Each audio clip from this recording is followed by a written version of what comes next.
I don't know who it addresses to, but it won't let me turn off my video or turn on my video. Mine either. Okay.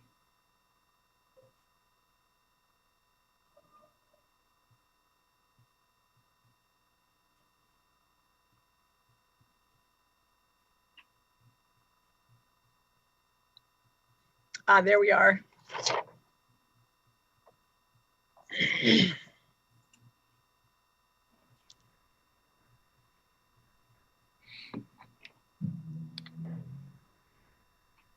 This is Dave. I can't have video either.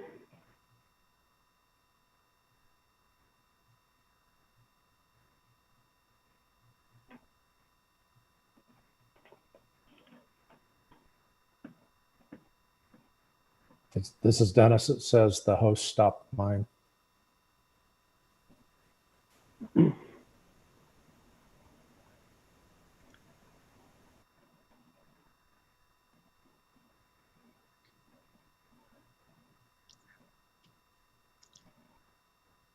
Okay, I believe we have all the trustees visible and the superintendent and Russ Duke. Are we ready to begin?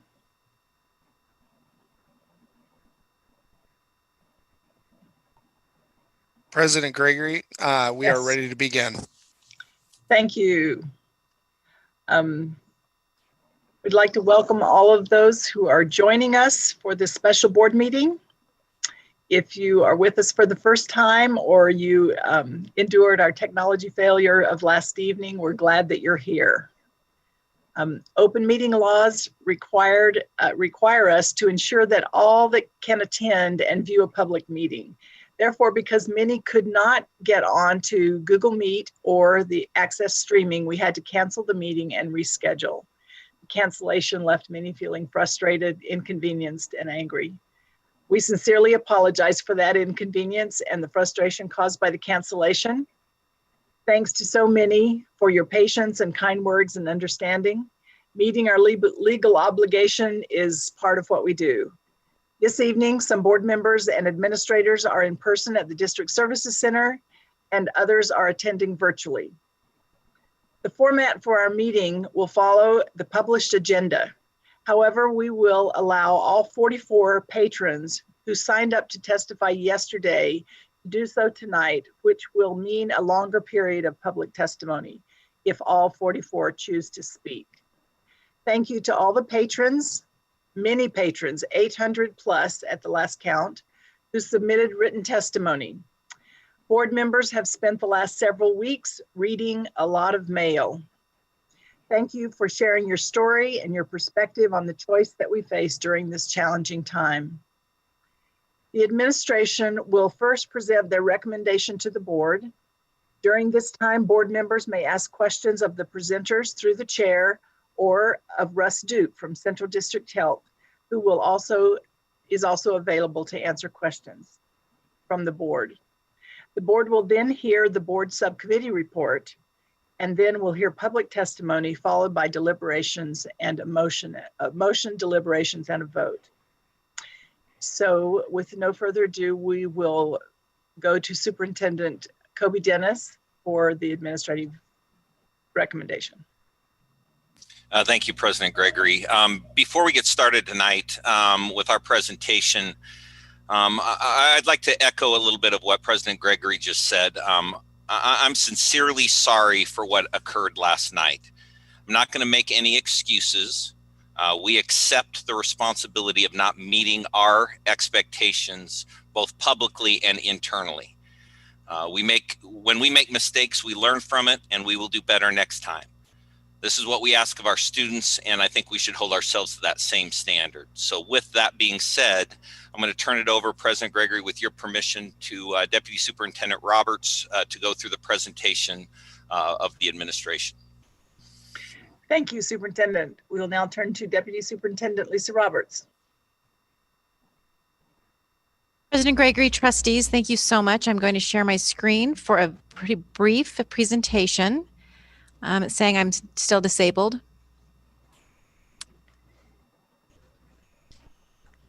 Okay, looks like I'm able to share. Sorry for the pause there. Thank you so much for your time. I'm going to briefly review a couple of different things about where we've been, where we're going, and where we're at today. So a lot of this is absolutely not new information, but just give some context. So on March 15th of 2020, the Boise School District closed in-person learning due to the COVID-19 concerns. Over the course of the following weeks, we spent a lot of time finding devices, deploying hotspots, and getting out those to families in need. And that is when we started emergency remote learning, and that was continued through the remainder of the 1920 school year, an experience that none of us had ever obviously been through. District administration, following guidelines from the Centers for Disease Control and then Central District Health, created a district pandemic reopening plan then over those next few weeks. Gina Pinnell from Central District Health, who was on our call last night, and Dr. Mark Nasser, they both reviewed our plan along with Russ Stuke from Central District Health. He also will be on, he's on our call, and you can ask questions of him at the end of my presentation. And he issued a letter approving our plan. Board trustees then formally approved the plan on June 18th of 2020. That plan was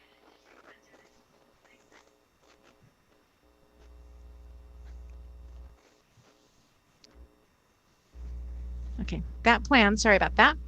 That plan was then used by the schools to create their own individual plans. And what they did was they received feedback from principals. The principals received feedback from school staff and from parents in creating those individual plans. The reason that we did it that way was we knew that if we had one large district plan, every school would be a little bit different in what they would need to do to accommodate the grade levels they had in their school, along with their different building layouts. Over the past few months, we've spent a lot of time purchasing personal protective equipment, including but not limited to hand sanitizer, masks, face shields, and sneeze guards for every site in the district. Starting then, so where are we going? So that's kind of where we've been. And then with all of that information that we'd worked on, where are we going? Starting in the 2020-21 school year, every student will receive a device to enhance their learning and provide access to learning in a virtual setting. The Boise Online School was developed for families not comfortable with sending their students back to in-person learning.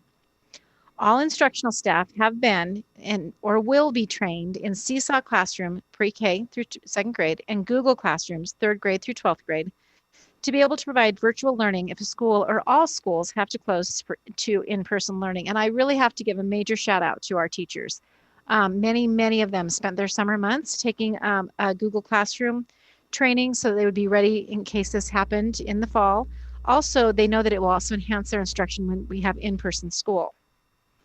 We're working on training some classified staff as well to fill in as substitutes. We know that we always have a difficult time finding enough substitutes, and of course, with the current state of affairs, we know that we'll be in need of substitutes, especially ones trained in our online practices. So we feel like we're ready for the school year. We know where we've been, but where are we at today? So as of today, 4,000 students have enrolled in the Boise Online School. If a parent wants the most predictability and consistency for the school year, we recommend they enroll their child in the Boise Online School. Boise Online School enrollment will continue until noon on August 7th.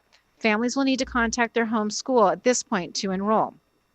The reason we have that hard deadline for that is because we are trying to staff the 4,000 student Boise Online School along with our other in-person schools. Schools are working diligently to contact families to confirm enrollment at our in-person schools so that we are adequately staffing those schools as well. Directors are monitoring enrollment at our in-person schools to keep class sizes low to allow for appropriate physical distancing. So I'm sure that you can understand that scenario. So we pulled 4,000 kids out of our schools, and now we're having to reshuffle a little bit to make sure that we can keep those class sizes small and have adequate physical distancing in every room. Many non-classroom certified staff are being reassigned to classroom teacher positions to help reduce class size. And another shout out to So our instructional support team at the district office that work with our professional development, our AVID folks at the district office, they've all agreed to take on teaching assignments this fall in order to help us reduce classroom sizes. Also, we've been collaborating with the YMCA, Boys and Girls Club, Just for Kids, Boise City Parks and Recreation, and the City of Boise to increase childcare opportunities for families in the event schools start virtually. We started this several weeks ago. We know that some of our neighboring districts were looking at AB schedules, and we had concern about what our teachers who lived in our neighboring districts would do for childcare. So at that point, we reached out to those groups to ask about the opportunities. And then we also knew that if we were to start virtually, our families would need increased childcare opportunities. So Central District Health recently updated their levels of community spread for Idaho back to school framework. So you can find that at the Central District Health website. And the nice thing about this document is it walks you through category 1, category 2, and category 3. And within this, and I will let Russ Duke speak a little bit more to this, we've had many parents reach out to us and ask us for a very specific set of metrics, almost like a rubric. And as you look at the different categories, they do not have real specific numbers defining all of those. And I'll let him speak to that a little bit more. But they have to really look at each category individually and the different pieces within the categories. So on that, gotta get back there. Then just yesterday on August 3rd, Central District Health issued that our school district is currently in category 3, substantial community transmission. So just yesterday this was issued. You can see that Boise School District, CUNA School District, and West Ada School District are all in category 3, substantial community transmission. So based on that, that is where we're at today in the Boise School District. I know that Superintendent Dennis's recommendation will be based on this current status. And at that, I would hold it for questions, though, before we move on of myself or of Russ Duke. Do any board members have questions for Lisa? President Gregory, this is Beth. Yes, Trustee Oppenheimer. Thank you. Lisa, I have 2 questions for you. Moving back on that slide, you had mentioned that I think it said classified staff are moving into classrooms. And you mentioned who those are to move into classrooms. Can you restate that if you would, please? President Gregory, Trustee Oppenheimer, actually it would be our non-classroom certified staff that we're reassigning to classroom positions. So for example, we have in our instructional support team, we have Eric Rausch, Alex Erstad, teachers like that who've been providing PD for schools. They're going to move into classroom positions for us, most likely through the online school. And then we're training our classified staff in our buildings, our paraprofessionals, to also be able to deliver the Seesaw and the Google Classrooms if a teacher's out and we need a substitute. Okay, great. Thank you. Follow up, President Gregory? Yes, go ahead. Thank you. And then my other question is, you mentioned partnering with childcare providers in the area. Would that be free of charge for parents, or would there be a charge for that per the event that we go to virtual? Yeah, President Gregory, Trustee Oppenheimer, I know that it's a mix of that. So our schools that have community centers with Boise City Parks and Rec, those would be free of charge. And then like our Just for Kids program, there would be a charge. The Y would have a charge, but a lot of those have a sliding scale. Boys and Girls Club, I know, has a sliding scale as well. So it's a mix. Okay, thank you very much. Other questions? President Gregory, I have a question. Yes, Trustee Essie. Thank you. Lisa, I'm wondering about capacity. What work did the district administration do to assess capacity for childcare need if we were to move to virtual at any point? So we currently do not have the numbers necessarily for all the families, but I know that the principals are working, helping reach out to families with this information. To be honest, some of the child care facilities are waiting until the vote tonight to determine how many programs they'll open up. Within the district, though, we know that we have quite a few students within students within each building across the district. And so we are working with schools also to allow for special circumstances for teachers to bring their kids with them, under their direct supervision, as long as that doesn't interfere with teaching each day. Thank you. President Gregory, may Yes, Trustee Oppenheimer. Thank you. Lisa, one more question around the childcare.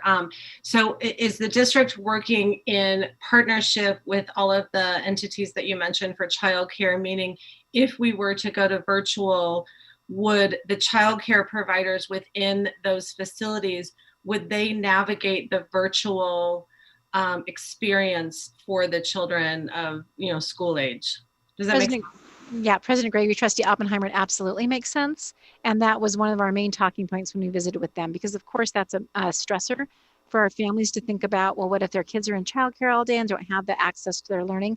And so they did say that they would help them and get them that access. They can bring their device with them and they could be on and being in their Google Meets and different things with their teachers.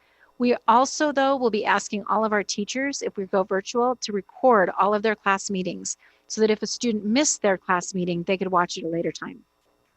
Okay, thank you. Additional questions? President Gregory? Yes, Trustee Greeley. Thank you. My question is for Russ. First of all, Russ, thank you so much for being here for us tonight. Many parents have asked for a rubric for us to know whether or not we open schools or not. Can you kind of help us understand the complexity of it and what data points we should be looking at for allowing in-person learning? Mr. Duke. President Gregory, yeah, first I want to thank you for inviting me this evening. I know Gina had planned to be on, but had another commitment this evening. And before I answer the question, I just want to acknowledge, I admire everything that you all are doing. I don't think there's any greater challenge for any sector of our community more significant than what you all are facing right now in making these decisions. And my final point is that I want you all to know there's nothing more important to public health and making sure our kids get a quality education. And of course, now with the pandemic, that they do it in a safe environment. So again, my much appreciation to all of you. As far as the actual metrics, what we're using is a document put together by the Department of Health and Welfare and their epidemiologists and scientists there to determine different levels of community spread. And this has been a challenge from the start. CDC labeled none, minimal to moderate, and substantial. And trying to pin a number to that, even today, really hasn't been practical. So the things that we're looking at that was on the screen earlier, as far as what's it take to place a community, and in this case, it's all the school districts in Ada County and substantial community spread. So part of our role at Central District Health is we receive all the case reports. So everyone that gets diagnosed in this county, as a resident of this county, we're aware of that. And then we follow up with them and we do all the contact tracing. So some of the things we're looking for with substantial community spread is where it's beyond a known contact, beyond somebody who lives in a home of a positive who then ends up getting infected. So we have numerous cases throughout our community that when we follow up, they have no idea where their exposure took place. So that's where you start getting into what we call community transmission. No idea where the exposure took place, no idea how they got infected. So that's kind of a really big deal. And if it were a few cases, we wouldn't be so concerned. But right now, we're looking at over 100 cases per day on a regular basis. Some days we've exceeded 200 and 300. So I will say we're starting to see a downward trend, but it's hard to call it a trend because it's been about a week where we're seeing fewer cases, still greater than 100. We also look at community spread from communal settings. So we're seeing it in childcare associated with church events, long-term care facilities, which is our biggest concern because that's the population that end up not only being hospitalized, but have a much higher chance of dying from the disease. So that's another area of concern.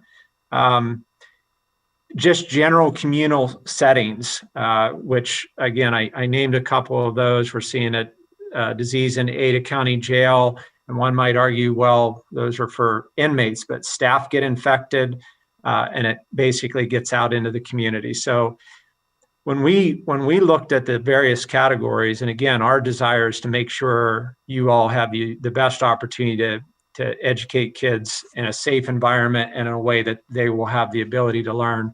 There's no question at this point, based on the disease that's occurring in our community that I just described, and then the other major factor is the impact that our hospitals are experiencing. And I want to address that. That's something where they cancel elective surgeries, they delay elective surgeries, they have staffing struggles, either because the number of patients admitted with COVID or staff who are out because of their own COVID illness or being a close contact. All of our hospitals, the VA, St. Al's, and St. Luke's, have at the end of last week said we are being significantly impacted right now. So that's another variable that we're monitoring very closely. So we're comfortable. I don't know about comfortable. We're confident in where we're designating Ada County Schools and Boise School District as far as being in red in Category 3. We have made a commitment not only to publish this yesterday, but also to review it on a weekly basis. And we'll update it as we have more information that indicates there's enough of a reduction in community transmission and a lessening of impact on the hospitals. We'll make that adjustment when the time comes. Thank you, Mr. Duke. That is valuable information, and we so appreciate the willingness of your board to interact with us, and especially your expertise and Gina's. Thank you so much. Sure. Further questions for Mr. Duke? Appreciate that explanation. Back to Lisa. Not on. President Gregory, if I Yes. Yes, go ahead, Superintendent Dennis. Lisa, maybe you could answer this. I know that we have been in contact with St. Al's over the last few weeks. Can you give us an indication as to, do they agree with Central District Health's assessment of where we are? Yes, thank you, Superintendent Dennis.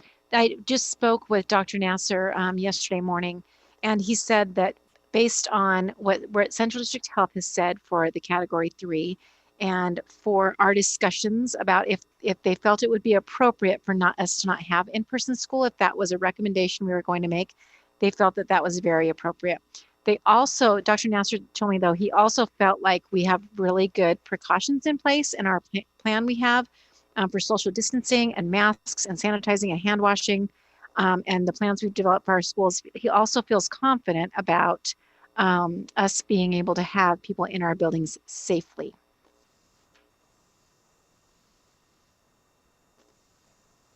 President Gregory. Yes, Trustee Oppenheimer and then Trustee Roan. Thank you. So Russ, if you can answer a question for me. So when you put the schools in Category 3, I'm curious to know, and this is a child care question, if we were to go virtual and rely on child care, where would you put child care facilities in regards to categories?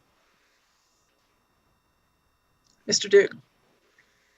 President Gregory, Trustee Oppenheimer, I guess I'm not clear on your question. So the Category 3 or red is for Ada County. So that would apply across essentially all sectors. Now, as far as childcare, we all recognize, as we did from the start, that's an essential business. It's essential that they remain open to take care of younger children, and then of course school age children, either during the school day if they're doing online or after school. So we work closely with them. We have guidelines on our website. We actually regulate childcare facilities as part of our business. So I'm not sure if I'm answering your question. I think they're really critical. they need to operate under the same parameters as other businesses as far as physical distancing, hand washing. We recommend face coverings. It's not required at this time for the staff and for the children who are there that are over the age of 2 and don't have other health conditions that would prohibit them from wearing face coverings. President Gregory, could I add a little bit of information there for Trustee Oppenheimer? Yes. So President Gregory, Trustee Oppenheimer, I also would like to add that we've been running our Just for Kids programs all summer, and of course they've been a smaller ratio, and we've been practicing all of the safety precautions, and we have not had any issues in our programs. Thank you, Trustee Roan. Thank you, President Gregory. I really had a question for Kobe.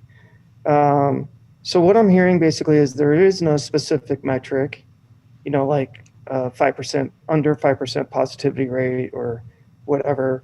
It's more, it looks like a category, but so I'm wondering what category would we feel comfortable in opening up our schools? Because again, I think the patrons or parents or teachers are looking for, when will a school go back? How will we know? And so I'm just wondering, is it going to be more of a much more nuanced decision, or is it dependent on the category, or, can you give us a little bit more since there are no metrics? Superintendent Dennis. Yeah, President Gregory and Trustee Roan, let me answer the question as directly as I can. I think the recommendation from the administration to be fully in-person learning would come during a Category 2 event within the community. I think we feel as if the protocols and the safety practices that we have in place can help mitigate community spread from our schools. I think that we work very closely with Gina Pinnell as well as Russ Duke with Central District Health, and they've assured us that they feel very, very comfortable with the protocols that we have in place. And I want to be clear here, it's not going to prevent anyone from getting it, but it's about the spread after someone gets it. So I think at the point when we get to a stage where we're looking at a Category 2 minimal to moderate community transmission, that's when we, I think, can have a conversation about getting schools reopened in person. Does that answer your question? Yes, thank you very much for that. So, Mr. Duke, my question would be in relation to what Superintendent Dennis just said. This is to move from Category 3 to Category 2. You're backing up in that contact tracing effort till you can now more closely identify where hotspots are or where infection comes from, and things are much more isolated and identifiable as opposed to Category 3 when people don't have any idea where they got their infection. President Gregory, that's exactly right. That's exactly right for part of the picture. The other part is our healthcare system. So I wanted to comment that was made earlier about children, and we get plenty of feedback here too, as I'm sure you all have for each of our board meetings, the one that we just had here at 4 o'clock this afternoon. Kids generally, and almost without exception, don't face the dire consequences as seniors and older folks with underlying health conditions. And there's instances where that's occurring. I'm sure Dr. Nasser and others have explained that to the public and to the board. So it's not just about protecting the children, as Superintendent Dennis just mentioned. It's going to happen. I mean, it's in our community. The idea is to control the spread, get it essentially beat down to the level where it's manageable and acceptable on the healthcare system side. That's the biggest pressure point we face right now, is when our hospitals are at the point where they're telling me we're being significantly, severely impacted. That's where I feel like we would need to take action. Once that changes, and we're starting to see some good indications, again, over the last week or two, of a downward trend in cases, downward trend in people showing up at the emergency room with COVID-like illness. The hospital cases, the inpatients are slightly down, but that can change in a couple of days. So we would want to see a couple week trend where the hospitals are managing in a much better position than they are right now, and our case counts have declined. Now, is that 10 cases a day or 20 cases a day? I hate to put a number on it. When we had the 18 to 29-year-olds making up 65% of all the cases when this the second wave started back in mid to late June, there was hardly any hospital impact. But right, those people work out in the long-term care facilities and other environments, and pretty quickly it spread, and then the hospital impact followed. So I wish I could give you that 5% positivity rate or any of the other suggestions that are thrown out there, but we're trying to do the best we can following the criteria put together by the state. And I look to them as experts that they are, with Dr.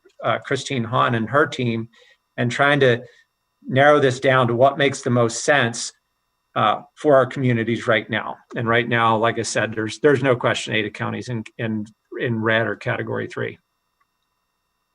Thank you. Any further questions at this moment? Do we go to Lisa still? I believe at this point, if there's no further questions for me, we can turn it over to Superintendent Dennis. Okay. Go ahead, Superintendent. President Gregory, thank you. I guess given the circumstances that we've just heard from and the presentation that we just heard, it's probably appropriate now for the administration to give our recommendation. I'm recommending to the Board of Trustees approval of opening our school in a virtual setting on August 17th for the next 3 weeks, or for the following 3 weeks through September 8th, 2020. This would include the suspension of all of our extracurricular and co-curricular contests until Central District Health removes the Category 3 designation. Given part of the reason for this recommendation is working closely with our healthcare consultants as well as Central District Health. This provides the community about a 5-week window where we believe we can start seeing those downward trends that are continuing, that we're hopeful that we're seeing right now. Gives an opportunity for the hospitals to get some of their ICU beds and things like that taken care of. And it provides us an opportunity to get started on time in a virtual setting that we have been planning for since early in this summer.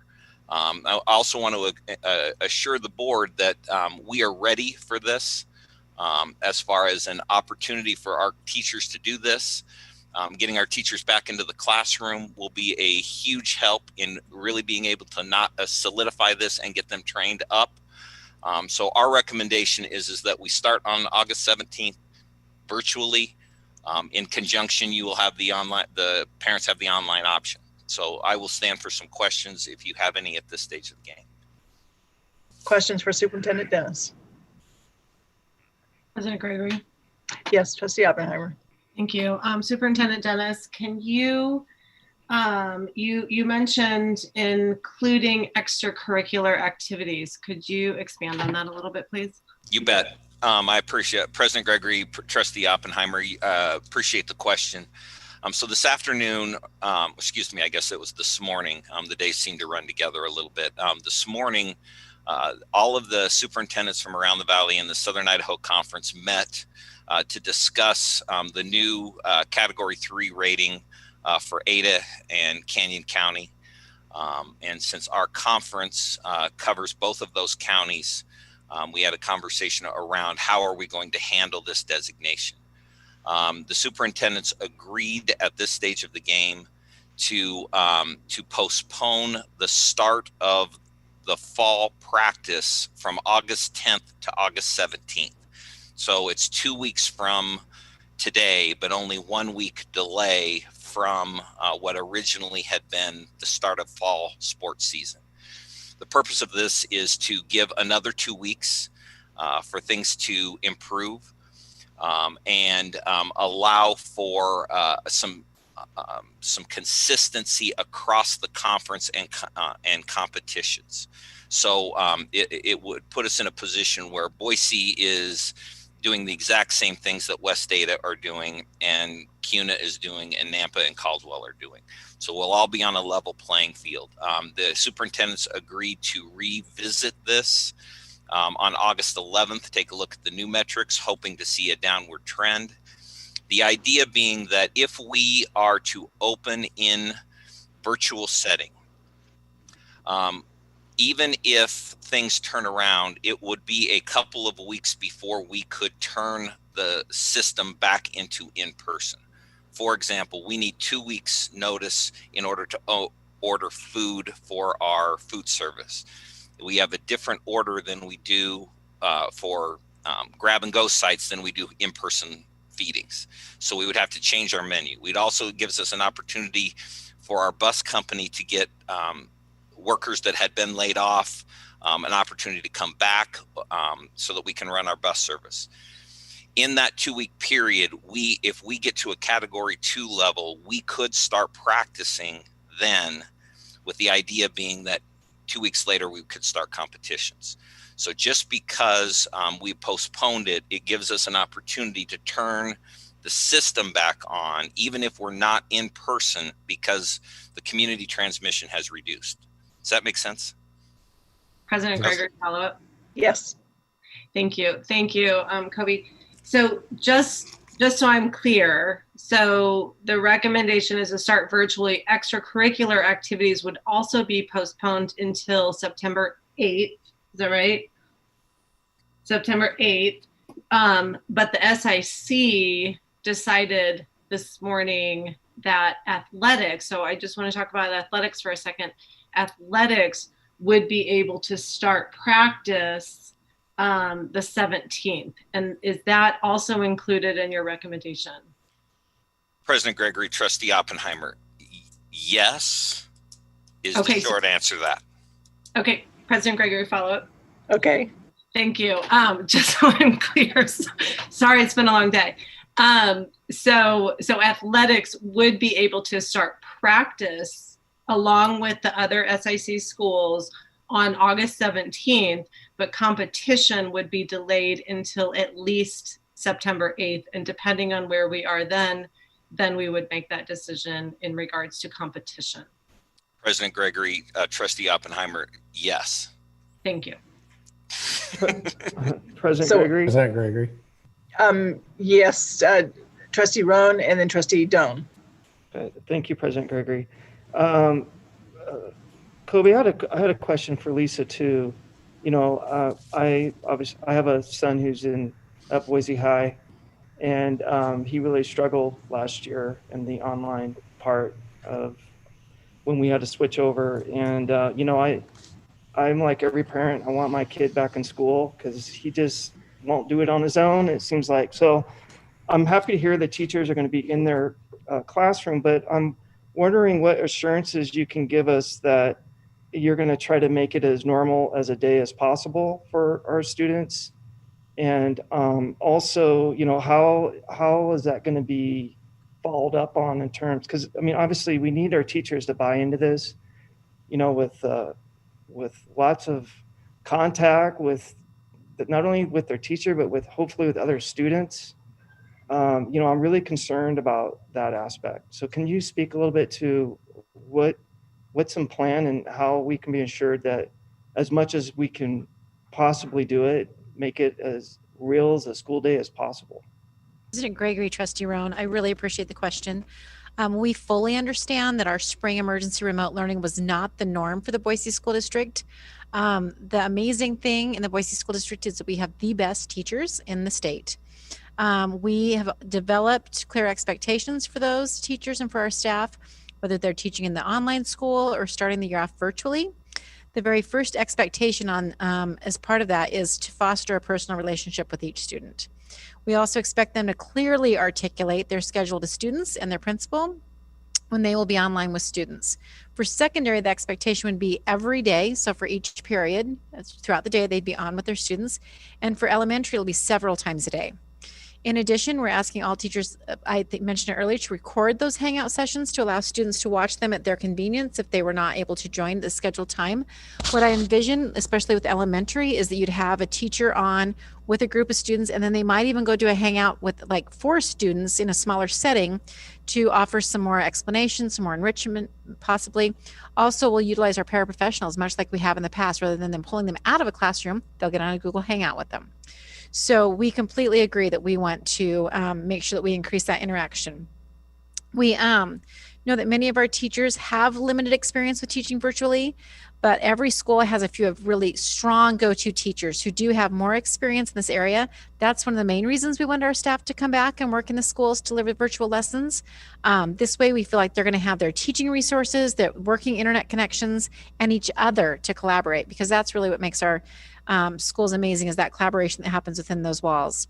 Principals will also be more readily able to check in and offer that help and support that they're going to need. To be honest, we're a little bit nervous about the fact that we're pulling a lot of our teachers who've offered professional development out of that and into helping with teaching, but we felt like the need to reduce class sizes outweighed that, but I know those folks are still going to be willing to offer support.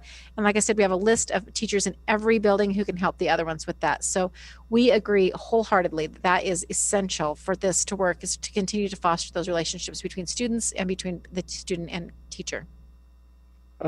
President Craigie, just a quick follow-up if I could. Yes. Just asking Lisa about our teachers, and they themselves have children in the district, and what can we do to help them with daycare, or can they bring them into class? What we need to be able to do something for our teachers. So President Gregory, Trustee Ron, another great question, and we're planning to get this information out tomorrow. So we did seek input from our principals on this yesterday, and then we also met with Stephanie Myers today from the BEA.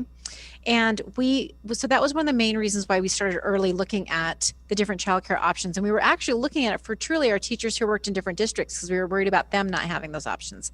Then the more we started talking about virtual, we have had a lot of teachers reach out to us and say, I can't teach online and watch my kids at the same time. So we wanted to make sure that we had lots of different options out in the community for childcare. I know that some teachers are talking about grouping their kids together, like at someone's house, and hiring somebody to help watch their students and share that cost. We also will send out a memo tomorrow to our teachers to let them know that if they're in a circumstance where none of those other options are available, they can bring their kids with them to school, and they will need to be under their direct supervision. I know that a lot of teachers had kind of envisioned maybe there'd be one room in the school where they could all send their kids to, but we worry about that and worry about it being in Category 3. And we also worry that we know we're going to need our paraprofessionals to do that, that small group work with the kids online and to help in other areas. So, but they can bring them and have them in their space with them, working with them during the day. Trustee Doan. Thank you, President Gregory. I originally had a follow-up on Beth, but now I have one on Troy's, so I'll continue in that theme. It sounds like we're allowing some flexibility now for teachers, especially with childcare, especially coming into classrooms. Help me a little bit more with that.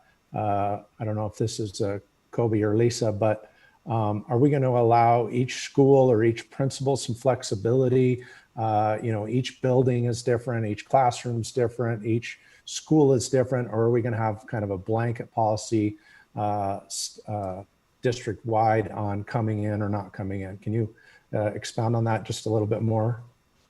President Gregory, Trustee Joan, our expectation is that all staff will report to the buildings to work, unless, of course, they have they need special accommodations, and they would have worked through through Nick Smith and Human Resources for those special accommodations. But every school will also handle that a little bit differently. So some of our schools have traveling teachers who move from one class to the next class, and the principal is going to have to find a good creative solution for that. And so they will work with their directors if there's a problem that they're having trouble solving, but the expectation will be at each school that the staff members will come into school to work. The nice thing too is that there are some different COVID leave options that the federal government has put out there, and so there is some leave that parents can take, teachers can take if they need to. If none of those options work for them, there are some options for special leave they can take. Trustee Doan, did you have a follow-up on Trustee Oppenheimer's question?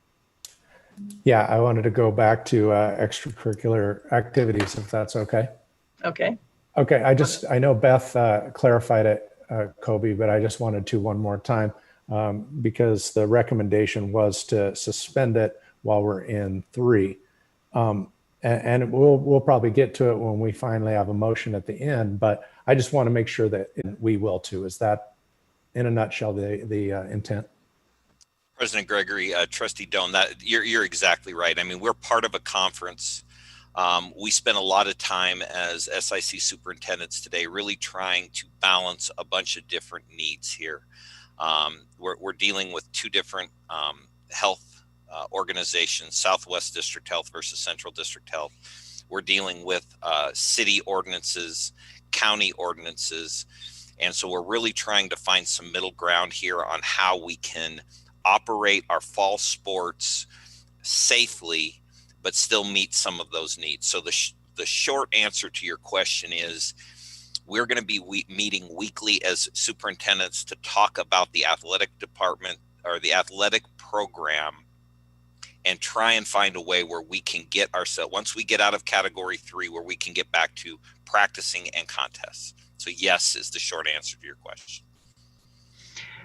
So I want to follow up on that because I think that you said that practice on the 17th would be dependent on that meeting of the superintendents on the 11th. So President Gregory. So let me try and be really clear here. The issue right now is the category 3 red category, and within that, Central District Health as well as the superintendents did not feel comfortable with a red substantial community spread and running an athletic program right now. So basically the idea has been to move it 1 week from the normal start time 1 week and then meet weekly until we can see that come back into a category 2. Further questions? President Gregory. Okay, let's go Trustee Roan, then Trustee Oppenheimer. I just had 2 quick questions for Kobe or Lisa. Special needs students or in Treasure Valley Math and Science Center, how is that going to be handled? So President Gregory, Trustee Roan, I know that individual schools are working with schedules with Treasure Valley Math and Science, and some students are opting just to go to Treasure Valley Math and Science and opting to do their other classes online. So they're working with that individually. Special education students, we've already hired online special ed teachers. If we have a school where the special education caseload isn't as large, they might actually then take on a couple of students from that school if they've gone to the Boise online as well. We do anticipate that we will need to bring in some of our medically fragile students in small groups to work in the school. And then, of course, if we are in an extended closure, we will most likely work out bringing in some small groups as well, because we know we've got to get some more intensive work done with those students. Trustee Oppenheimer. Thank you. I actually have 2 questions, sorry. This question is directed at Lisa. So Lisa, I know that there has been a little bit of confusion around what is virtual versus online. And so could you kind of help walk us through a little bit what the difference is of that? What is a day of virtual versus what is a day of online, and how do you distinguish the 2 of those? Trustee Oppenheimer, President Gregory, Trustee Oppenheimer, yes. And I know there's been some confusion around that. So I think what a lot of parents would think the ideal would be was that you are at South Junior High maybe, and you have your schedule there, and either you opt to do your classes online with your teachers or you opt to do them in the classroom with them. And really that's asking our teachers to do 2 different jobs. So that was why we created the Boise Online School. So families that didn't feel like they could send their kids to school throughout this next school year, they would be online all day long. And that could look a little bit different and be varied. So virtual, when we're talking virtual, that's truly taking the student that is enrolled in the in-person school and just flipping that switch so that they are virtual. So that means first period is first period, second period is second period. Same with the elementary day, and maybe you have your circle time the very first thing. So, and because we have to staff for those, that's why we need to know how many kids are going to stay in there for the full semester. So it is very different that way. There's more flexibility in the Boise Online School for secondary to work through the work on a more independent route than there would be if the in-person school was not in session and it was virtual. Does that help?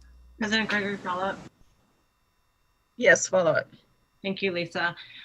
Yeah, so just so I'm clear, so if I'm a parent of a school, of a 8th grader going into 8th grade, so just so I'm clear. So if I were to enroll my child in the online option, right? Those are, just so I'm clear, those are different teachers, different format.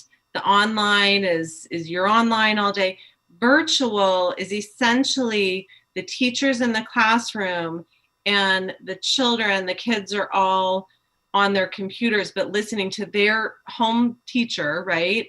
But the online is different teacher, and I don't want to say different curriculum because I don't know that that's true. And it's navigated differently than the virtual would be. Is that right? President Lisa? Gregory, Trustee Oppenheimer, yes. I mean, that is essentially correct. There are some of our courses that would be in the in-person school that aren't available through what we're using for our secondary platform through Fuel Ed. But so if they were attending, like I said, South Junior High, for instance, and they went virtual, they would still have that same class period with the orchestra teacher. They would still have that same class period with the math teacher. And so no, at Boise Online School, they will not necessarily wind up with teachers from their school unless those teachers wind up going, and applying and have been hired for the online school. You're correct. Thank you. President Gregory. Oh, sorry, Beth. Follow up, Beth. Thank you. And then Lisa, one final question, and I'm going to put you on the spot a little bit, and I apologize. But I think I need to address kind of the elephant in the room a little bit when we're talking about virtual and online and the challenges that we had last night. How can you ensure that our online and our virtual platforms will be able to, what makes a difference of what happened last night with how we're going to navigate our online and virtual? President Gregory, Trustee Oppenheimer. So last night we chose the wrong meeting venue, to be honest. We chose a meeting platform that limited how many people we could have on it. And that was our mistake. When we did remote emergency learning in the spring, our students were all able to get on with their teachers with the Hangout. Now, granted, we had to provide devices and hotspots for a lot of our students, and we still will plan on doing that. We not only did we provide hotspots for our students, but we provided them for our teachers as well. So I feel very confident that we will be able to deliver the online or virtual curriculum should we start our school year virtually. We just simply chose the wrong meeting platform last night. Thank you, Fran. Trustee Greeley. Thank you, President Gregory. So just for one clarification, when we're discussing the online school versus virtual or in person, students that have signed up online are online for the semester, correct? President Gregory, Trustee Greeley, as of August 7th at noon, yes. And we know that we don't ever live in a completely black and white world. And there could be some exceptions, some special circumstance that we could change that or shift that. But ideally, yes. And that is simply to staff. We know that we're asking parents to choose by noon on August 7th if they're going to be in the Boise Online School or if they're going to be in their in-person school. And then truly, we have planned out the whole weekend of working on staffing because we know that's what we're going to have to do so we can have adequate staff in both settings. Yeah, so there's my answer to that. Other questions? President Gregory, I have a question. Yes, Trustee Yessie. For Lisa or Kobe, you mentioned the BEA. I'd like to know what feedback you've received from the BEA and if they've taken a position on virtual opening or face-to-face. President Gregory, Trustee Esty, we met with Stephanie Myers today. We meet on a pretty regular basis. We have a meeting planned for Friday with them as well. And they did not specifically come out and say that they'd like us to start virtually, but that was all of the different pieces that they talked about and their concerns. The starting virtually would meet those needs. President Gregory, if I could jump in. Yes. Trustee Esty, I think the IEA also made it very clear today. They released a statement that said as long as we're in category 3, they believe that we should be in a virtual setting. And so I think that that's also a piece to where I would believe that the BEA is as well. Thank you. Any other questions? Trustee Doan. Yeah, I had one. I know that some parents didn't sign up for online because there aren't any AP classes. Can you address that? I'm President Gregory. Trustee Doan, I'm going to actually have Debbie Donovan address that. She's been working very closely with our coursework. So if you could give her just a minute, she's putting in her headset and she'll be able to answer your question. Trustee Doan, President Gregory, good question. We do have a variety of AP courses available, and those that are not available, some of our high school counselors are working closely with families to possibly set up a schedule so the student can come to the school for an in-person class for that specific course and then leave and take the rest of their courses online. But any course that's required is available, and quite a few of the AP are also available, and they follow the curriculum set forth by AP and prepare the kids for AP, as well as the teachers that will be teaching that course will also be prepared and qualified to teach. Yeah. So if a student or a parent did not sign up for online because there weren't AP, they could still call their principal now, get online, and then work with that principal to get the AP classes. Is that right? President Gregory, Trustee Doan, that's correct. We would encourage them to go right back to their principals and work with their principals and counselors. I think there's some solutions there to some of these issues that we can work through on an individual basis. President Gregory. Yes, Trustee Oppenheimer. Thank you, President Gregory. A follow-up question similar to what Alicia asked is, we've received a lot of feedback so far via emails and whatnot.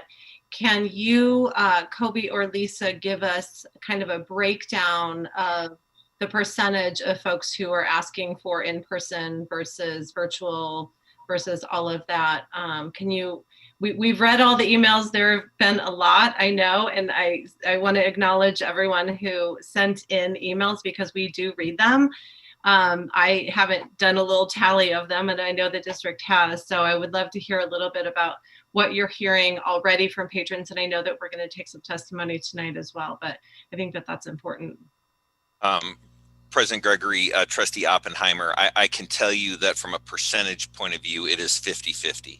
I think the last numbers I heard, and we may be off one or two here, but it was somewhere around the numbers of 832 in favor of us reopening, and 432 and to reopen, and 430 to go to a virtual setting. So it literally is the epitome of a 50-50 split. Every time we got email that's saying you need to close, we got one that said you need to open. Thank you.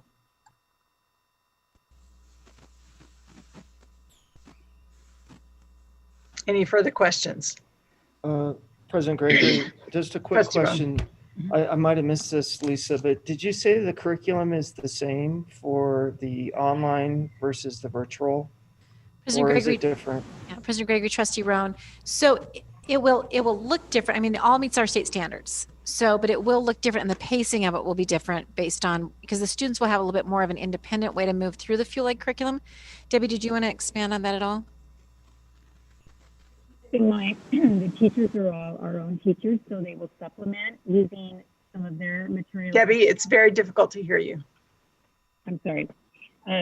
So again, it's using our own teachers in our district that have been trained with our curriculum. So while the online school will be following FuelEd in some cases, but also using Google Classroom in some of our other classes, that were not available, but they will be able to supplement and enrich based on what they have in their own classrooms. Follow up. Yeah. So Debbie, how can we be assured that, kids that are doing the virtual face-to-face are going to get a good year under their belt?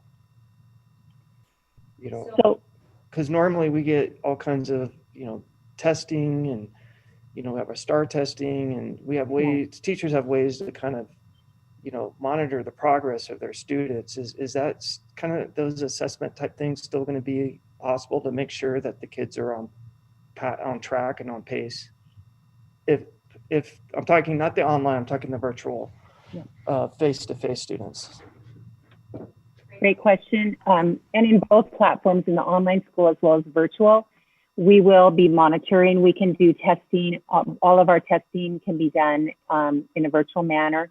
We will, depending on how long this first virtual lasts, we could, if we're still in the IRI, although I know the state is looking at how to do the IRI possibly online, but since we're not at a stay-at-home order, we could potentially be bringing in kids in small groups or small groups to do some of that testing. But definitely we will be assessing kids along the way, because that's what we do and monitor as we go. President Gregory. Yes, Trustee Oppenheimer. Thank you. One of the things that my family, I'm a parent, one of the things that we really have struggled with over the past several months is the social emotional aspect of our kids not being able to hang out with each other, even though I drive by Hyde Park and kids apparently are hanging out with each other. But I know that that's a huge concern amongst a lot of parents, is if we go online, if we go virtual, how do we effectively ensure that our kids' mental health and their social emotional development is being addressed by being virtual or online? Is there anything that the district is doing to help that or address that? President Gregory, Trustee Oppenheimer, it's such a good question. And to be honest, I think that was where we have been so incredibly torn about. Do we, recommend a virtual start, or do we recommend in person? Because we know our kids want to be in school. They need to be in school. The relationships between their friends are richer. Their relationships with their teachers are richer. Our counselors have a ton of great ideas. Our counselors will still be doing, groups with kids. I think our clubs, our high school clubs, will still be having Google, Hangouts and doing meetups and talking and continuing with that club work. We're going to have to be creative. And that was one of the most fun things about the spring, was to see the creativity of our teachers. It was amazing, some of the things they were doing and the way that they were getting their kids together online. So it has been a huge concern of ours. Our counselors are on top of that and all over it. I know our teachers are as well. So we all agree that getting them back in person would be a wonderful thing. But until we can do that, we're going to be creative, and we're going to keep it in front of, at the front of mind for all of us, because we know our kids need that. Follow up, President Gregory. Go ahead. I also want to speak to the resources for parents and how do we, we're parents and we're dealing with these things at home, and we're seeing, depression, and we're seeing really a lot of anxiety and whatnot. What sort of resources would the district, or does the district, offer for parents? We've got counselors for the children, but sometimes that might be weird on, online or something like that. Are there any resources for parents from the district to help us sort of navigate how to effectively work with our children to address any sort of mental health issues or social emotional development that they're feeling not being in person with their fellow students or teachers? So President Gregory, Trustee Oppenheimer, as far as especially the virtual and online learning goes, we will have videos for parents to kind of teach them how to work along with their kids, especially with the Boise Online School. And then we do parenting groups at our elementaries too. So I could see us doing those parent groups also online. I know Tamara Venegas, our counseling supervisor, is very passionate about this and about getting those resources to parents. Our community schools will still be operating, and those are our schools that are bringing in all these different resources from out from around the community to help out parents who need parenting classes, who might need a referral for social emotional wellness, and all of those services will still continue.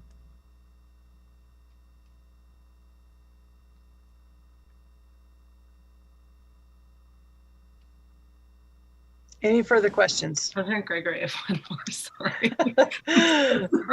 I'm so sorry.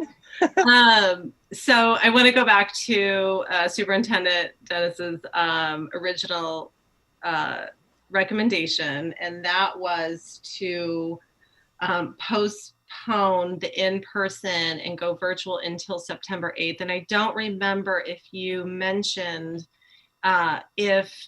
when that would be evaluated. You probably did, and I missed it, and I apologize. But so September 8th, when would that be evaluated, and what does that look like?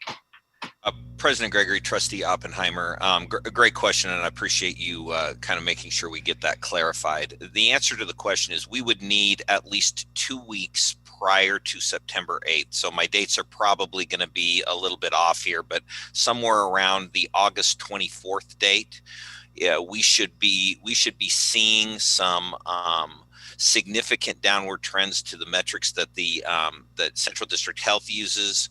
And in our weekly calls with them, they should be able to give us a sense as to whether or not they see us in a category 2 or moving towards a category 2. Once that happens, it's still going to take us a couple of weeks to turn it back on. So August 24th, and I believe that's the Monday, that's when we would be probably coming back to the board to have a conversation around, are we in a position to get back into in-person school? We don't believe that we can get that done between August 17th and September 8th any earlier. Well, that's the reason for the date of the 8th. So the goal here, and I want to reiterate something that Deputy Superintendent Roberts said, our goal has to be, and we want it to be, to get our kids back in our schools. And so it's the reason that I appreciated Trustee Roan's question so much. We think that when we get to a category 2 level, we can reopen safely. Now, we'll want to talk to the health professionals. We want to go through our process that we've been going through for a number of weeks and months now. But we think that that is the stage in which we can get our schools reopened. President Gregory, follow-up. Yes, go ahead. Just to be clear, so we would meet August 24th. We would look at where we are, category 2, category 3. If, let's pretend, because we're all out of the prediction business at this point. Let's pretend August 24th, things were going great. We moved to category 2.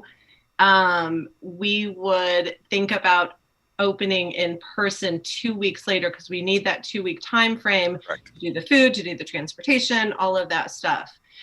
So then would the recommendation be to meet every 2 weeks then, or would it be to meet every week and look out 2 weeks, if that makes sense?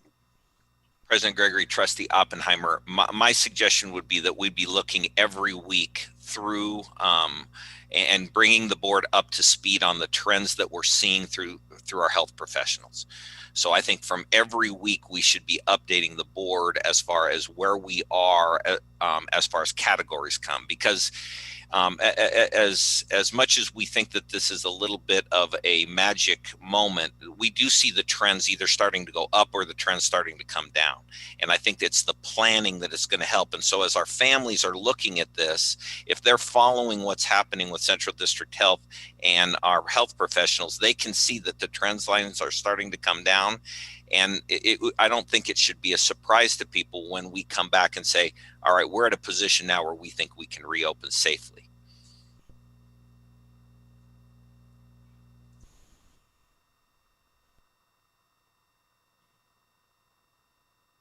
Any further questions? Okay. The board will have opportunity to further deliberate at the end. Well, let's move on with the agenda, and specifically the board subcommittee report.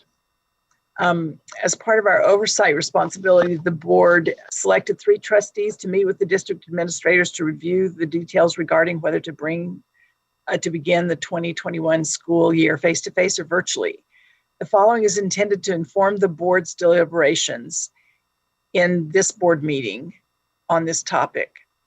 The subcommittee reviewed the guidance from Central District Health and the physicians from St. Al's and St. Luke's, and from our last board meeting, and then as well as updated information from state and federal agencies and nonprofit data points and recommendations. Additionally, we considered concerns raised by parents and students and teachers, both in favor of and against virtual opening, and compiling all the input for trustees. And we delegated that to the clerk, who has done a fabulous job. And Sharon Mast has probably become a little bit more famous in Boise than she was before this occurrence. The board members on the subcommittee have a high level of confidence that the administration has a deep understanding of the complexities of this issue and the intent to do what is best for students and staff of this district during this time of pandemic. The subcommittee recommendations to the Board of Trustees. The weight of the evidence led the subcommittee to conclude that it's not yet safe for our students, staff, and teachers to return to face-to-face learning.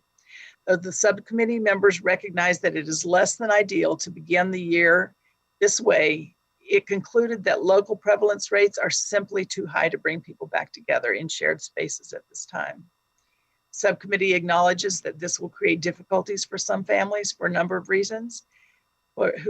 There will be barriers faced to virtual learning. All participants are mindful of these concerns and are confident that our teachers and administrators stand ready to assist families in every possible way. The subcommittee recommends that the board set the goal for welcoming students back face-to-face on September 8th, and we've talked about how that can be possible. And the subcommittee would also encourage the board to adopt a statement that includes the following language. Though we hope to return to face-to-face learning by September 8th, we cannot do this without your help. If we don't all commit to wearing masks, physical distancing, and avoiding group activities, staying home when we're sick, washing our hands frequently, we will likely continue to see high infection rates and ongoing disruptions to face-to-face learning. We employ the public to please do your part to help us bring children and teachers back to the classroom safely. This ends the subcommittee report regarding this decision. The next item on the agenda is, yes, Trustee Doan. Can I ask who was on the subcommittee?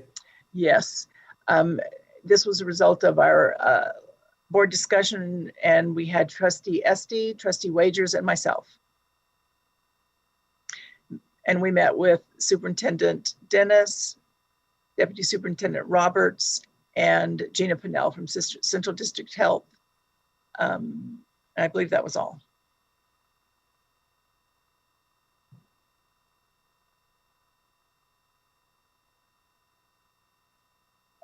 We would now like to move into our public comment section of the meeting. 44 people signed up to testify yesterday by the deadline that was posted. Each patron can speak for 3 minutes. When you hear the buzzer, please conclude quickly, i.e. within 10 seconds.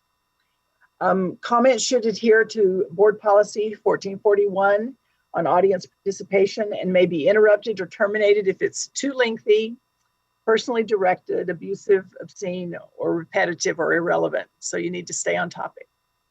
I will read the first 4 names. So I'll read the names in groups of 4 so that you know if you're on cue and be ready.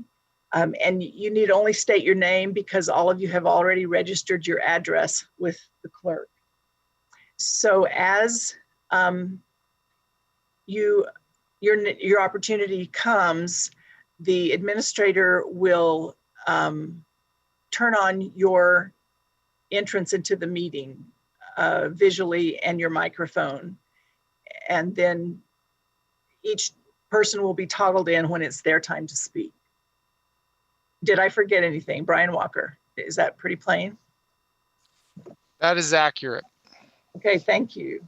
So I would also say that these 44 people are, I can't say they represent everyone who submitted public comment, but you'll probably hear things tonight from these 44 people that resonate with much of the messages that we have seen in all of our emails.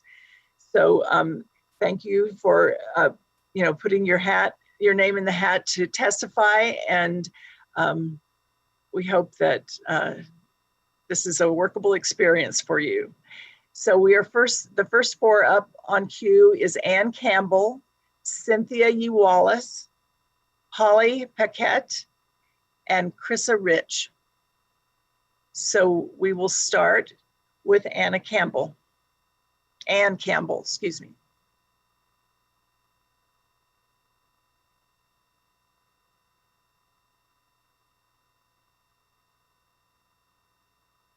So I see Ann on, but I don't see a microphone or a picture. There we go.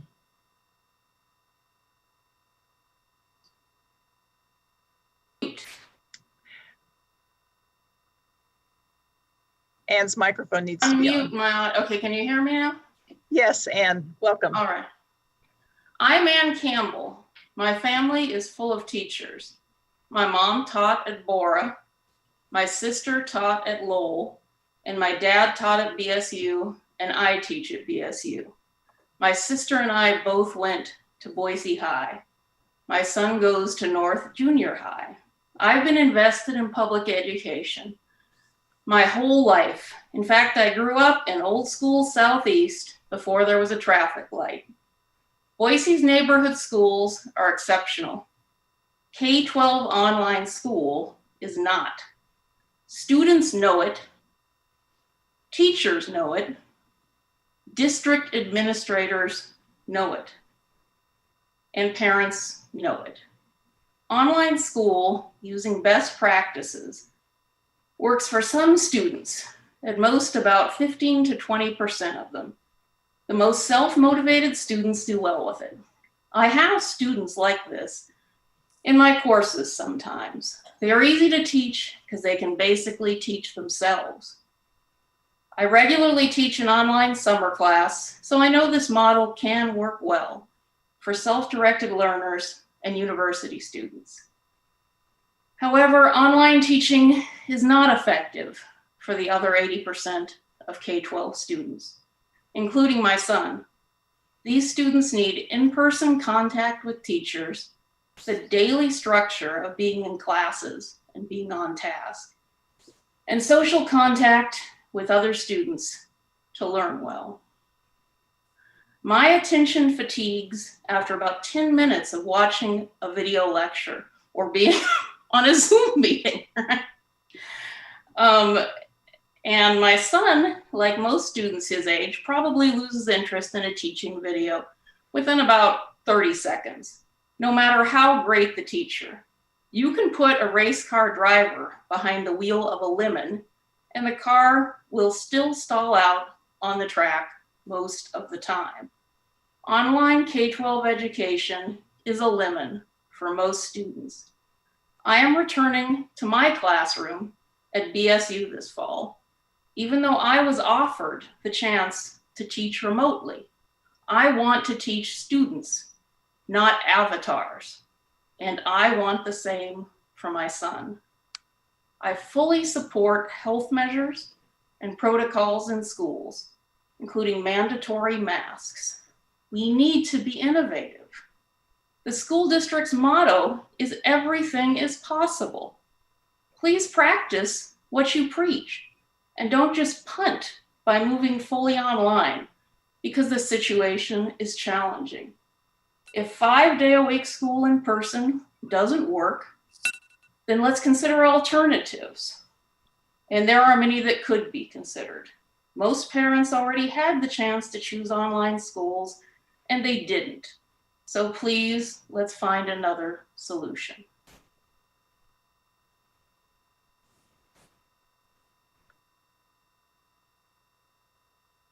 Thank you, Ann. We'll go to Cynthia E. Wallace.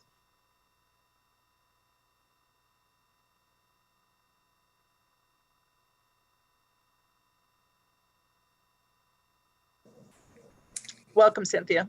Thank you. Can you hear me? Yes. Okay. So my name is Cynthia E. Wallace, and I have 3 children in the Boise schools, one going into 7th grade, one going into 6th grade, one going into 3rd grade. My oldest daughter attends a different school than my youngest 2 daughters. She attends a parochial school, a Catholic school in town. My youngest children go to a Boise public school. And so I just wanted to start out by saying that I strongly support the superintendent's recommendations to start the school online. For my own children, I do not want to send them back to school. I mean, obviously, no one disputes that teachers are best able to teach our kids in a brick and mortar setting, and that is the best thing for all of our kids. But in the middle of a pandemic, parents are in the best position to keep our kids safe and monitor who they're exposed to and how they're exposed. And I think that when managing this decision, I personally view it from looking at it from the lowest common denominator as to who will likely get infected, and not focusing on who will likely not get infected and how or that may affect individuals. So from my perspective, when the school year, when the state opened, I allowed one of my children to have 2 friends over on a play date. And I can tell you, it was exhausting trying to keep those kids apart, wearing their masks, making sure they wash their hands and sanitized. And I just can't imagine asking teachers to do that every day with 20 plus students. And I also just wanted to point out that up to this point, COVID-19 has predominantly been a faceless adversary. But it seems to me that if COVID-19 was spread or linked to Boise schools, many people may not see the virus as a faceless adversary and will instead blame the school district, blame teachers, or even principals, which puts them in an unnecessary and unfair position, because everyone in our community has a role to keep each other safe by doing the things the CDC asked us to do. So my second point of my testimony is I just wanted to share that my daughter in parochial school, they did have virtual learning that immediately started in March when COVID-19 hit. My daughter had 3 one-hour classes that were at set times each day. And as a single mom working full-time from home, that allowed her to simply click on get virtual live stream teaching. And she had a set schedule. She was able to see her peers. Her teacher was able to see them. She could ask questions in real time at the conclusion of class. And it literally was almost seamless, except for I just had to be IT and keep her technology working. But for me, who was literally doing Zoom calls and court hearings in the next room, to have her in her quiet space, virtual learning can work. It did work. And for her, she maintained straight A's and she was able not to have her education interrupted. So I've seen that it can work. My youngest 2 who did online, where it relied on me for the heavy lifting, I can say I had a big parental fail, and they did not get as much schooling as they should have, and it did suffer. So I think if you go to virtual learning, that will be a good thing to have teachers lead that. So I thank you all for your work. Thank you, Cynthia, for your testimony. Next, we go to Holly Paquette.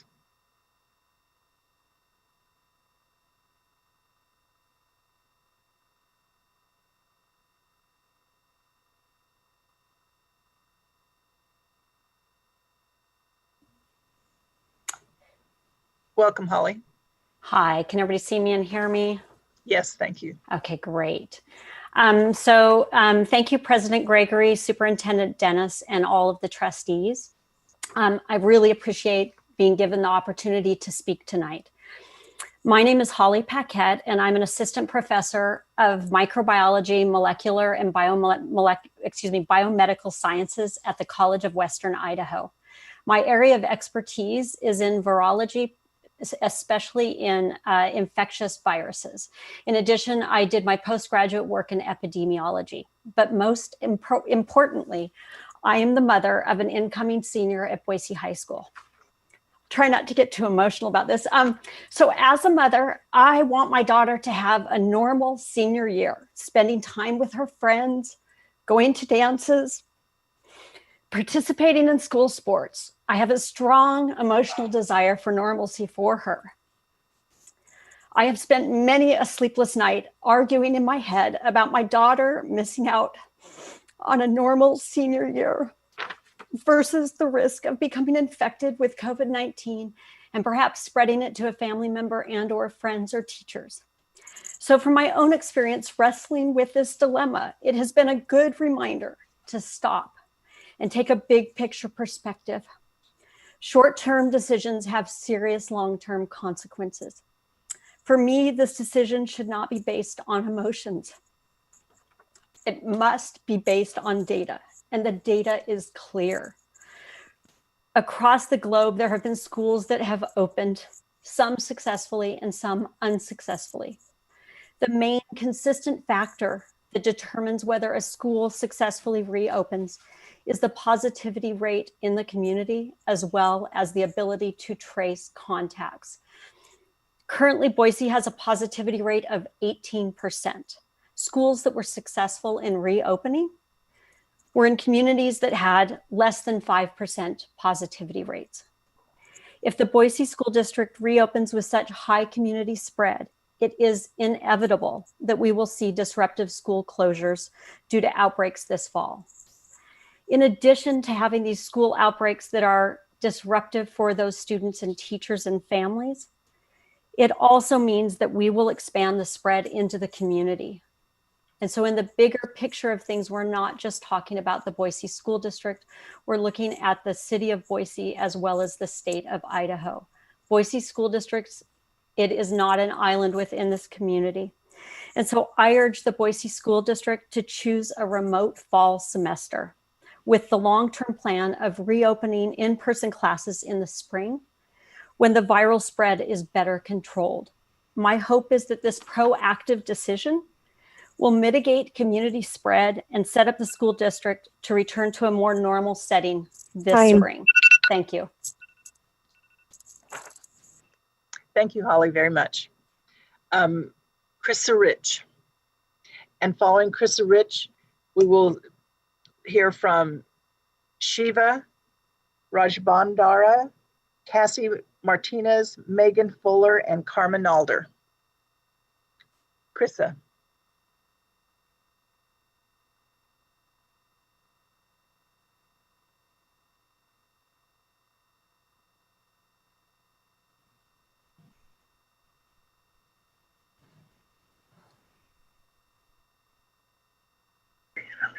Hi. Go ahead, Krista. Thank you. My name is Krissa Rich, and I work full-time in healthcare administration. I'm also a mom to 2 elementary-aged boys, and I'm a licensed foster parent who understands the critical role that schools play in the lives of our kids. The nature of my job makes it almost impossible for me to work from home. The worst-case scenario for a family like mine would be for schools to open for remote learning only. If schools open for remote learning only, my kids will spend all day at daycare and then be expected to complete their lessons without their teachers on the evenings and weekends. I'll tell you right now, there is no way that's going to happen. We are simply out of gas by the time we get home every evening. That said, I do feel the level of coronavirus in the community is too high for schools to safely open on August 17th. And I'd like to propose 3 solutions. First, we could open on time at a limited capacity to allow kids like mine who can't stay home to attend in person in a physically distanced environment. I understand this could be logistically challenging and might mean rearranging students to ensure each classroom stays at a safe level. Secondly, Boise School District could send staff to our local Boys and Girls Clubs, community centers, and JFK programs to assist with online learning for kids who are already in those programs. Our childcare providers are often not teachers and should not be expected to suddenly take on the additional job of facilitating remote learning.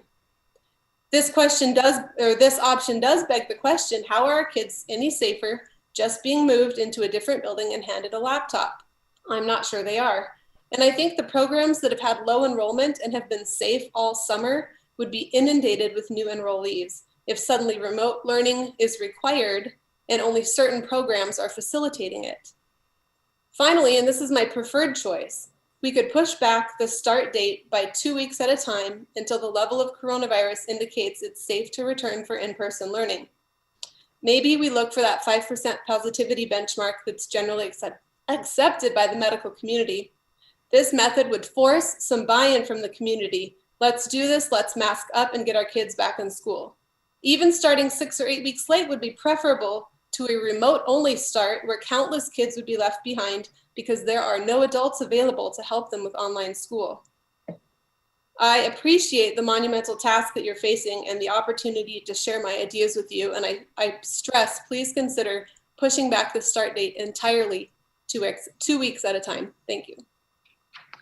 Thank you, Krista, for testifying. Next, we have Shiva.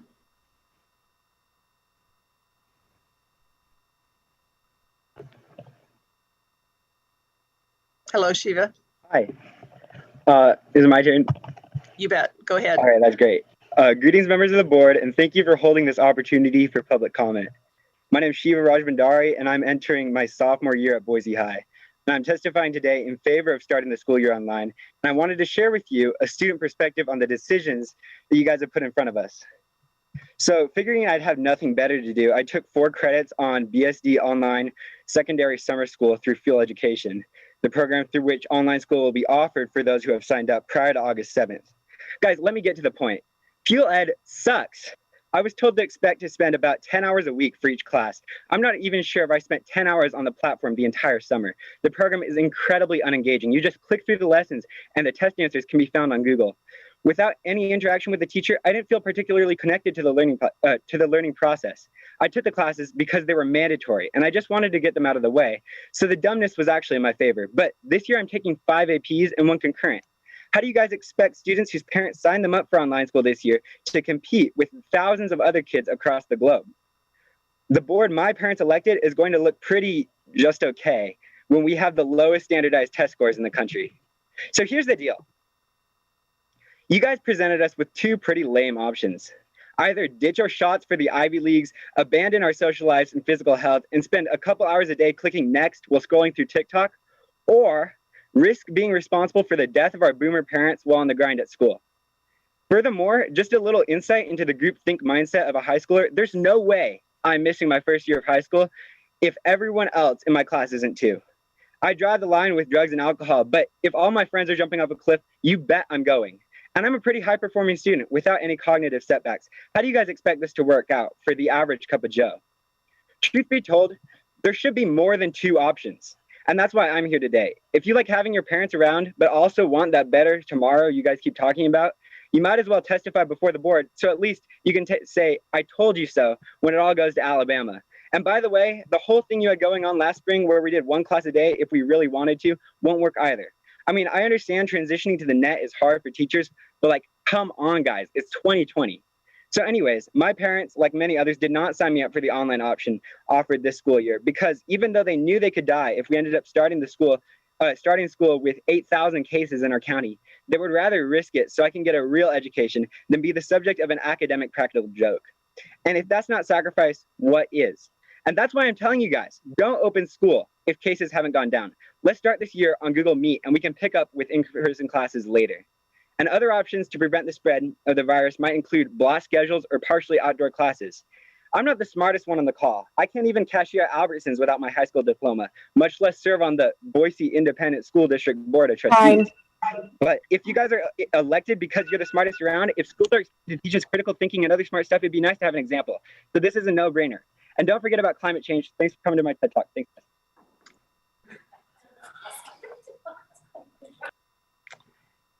Next, we'll hear from, thank you, Shiva. Next, we'll hear from Megan Fuller. President Gregory, this is Lisa Roberts, and Megan Fuller, unfortunately, when she signed up to testify last night, of course, she didn't know we were going to have the difficulties we did, and it's not available tonight, so we agreed to read her testimony. Okay, go ahead. Good evening, Board President and Board. Thank you for giving me the opportunity to testify and be heard as a community member, parent, and teacher. First, thanks for your work over the spring and summer. I'm sure this is not the job nor the hours you signed up for, and you have shown courage and determination in your leadership, so thank you.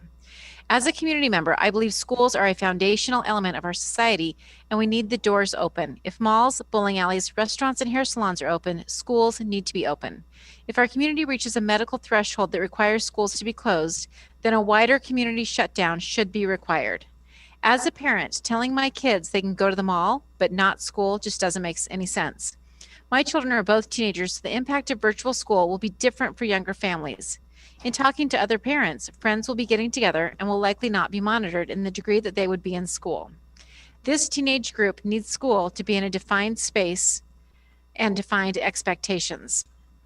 Lastly, as a teacher, I faced the sad truth last spring that some of our students come from such hard and terrible situations that school buildings are the primary refuge for their health and safety. COVID is the least of the worries, and I'm not minimizing its severity for some of our students. I'm impressed and thankful that BSD is offering choice to teachers, parents, and families. I respect all of the hard choices and hope that BSD won't cave to pressure to limit choices and force us all online, but will instead be as creative and determined as possible to keep the doors open. If malls, restaurants, salons, etc. are closed, then close schools. Otherwise, offer options and let families do what is right for them. Regardless of the decision tonight, I'm excited for the best school year ever. Attitude is everything. Megan Fuller. Thank you, Lisa. I will say that we have 1, 2, 3, 4 for whom Lisa is going to read a statement.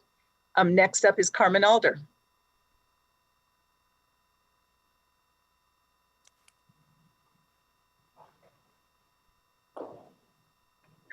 Hi, Carmen. Welcome. Hi, thank you.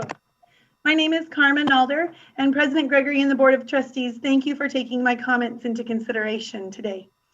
According to the Boise School District reopening plan, there is likely going to be a shortage of janitors this year. Teachers will need to do much of the cleaning and disinfecting of their classrooms. Teachers will also need to enforce social distancing, hand washing, and mask wearing. At the July 23rd board meeting, Gina Pinnell from Central District Health said they did not have the resources to do contact tracing at all of our schools. She said, and I quote, "School staff will need to do the majority of it." She then said that teachers are in the best position to do contact tracing because they know where students sit and who they associate with. If our teachers have to disinfect their classrooms, enforce the guidelines, and contact trace all exposures, when do we expect them to have time to teach? Allowing our teachers to teach virtually would not only be safer, but give them the time to actually teach our children. I understand that you are offering Boise Online School, but the Fuel Ed platform was not the same as having our regular teachers' curriculum and programs. Next, I know this was addressed by Mr. Duke, but it seems like as a society, we have developed a habit of changing the parameters and standards we are using for making decisions when they don't fit into what we want to do. Didn't meet the positivity rate? Look at total cases. Too many total cases? Look at hospitalizations. What exactly does substantial community transmission really mean? We need to use scientific, quantifiable metrics to determine when it is safe for our teachers and students to return to school. Finally, in the reopening plans that I read, there was not clear guidelines regarding communication. Who is going to contact me if my child is exposed? The teacher, the principal, or the school district? Will I be notified of a positive case in my child's classroom, grade, or school? Will I be notified of only positive cases or of probable cases also? Will I be notified of students who are out sick due to COVID-like symptoms?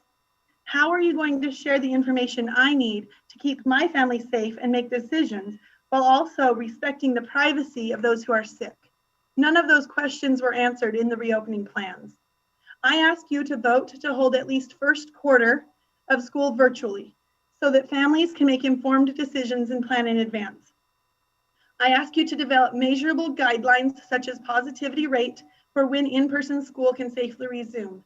And I ask you to come up with a real plan for communicating exposure to families. Thank you for your time. Thank you, Karma.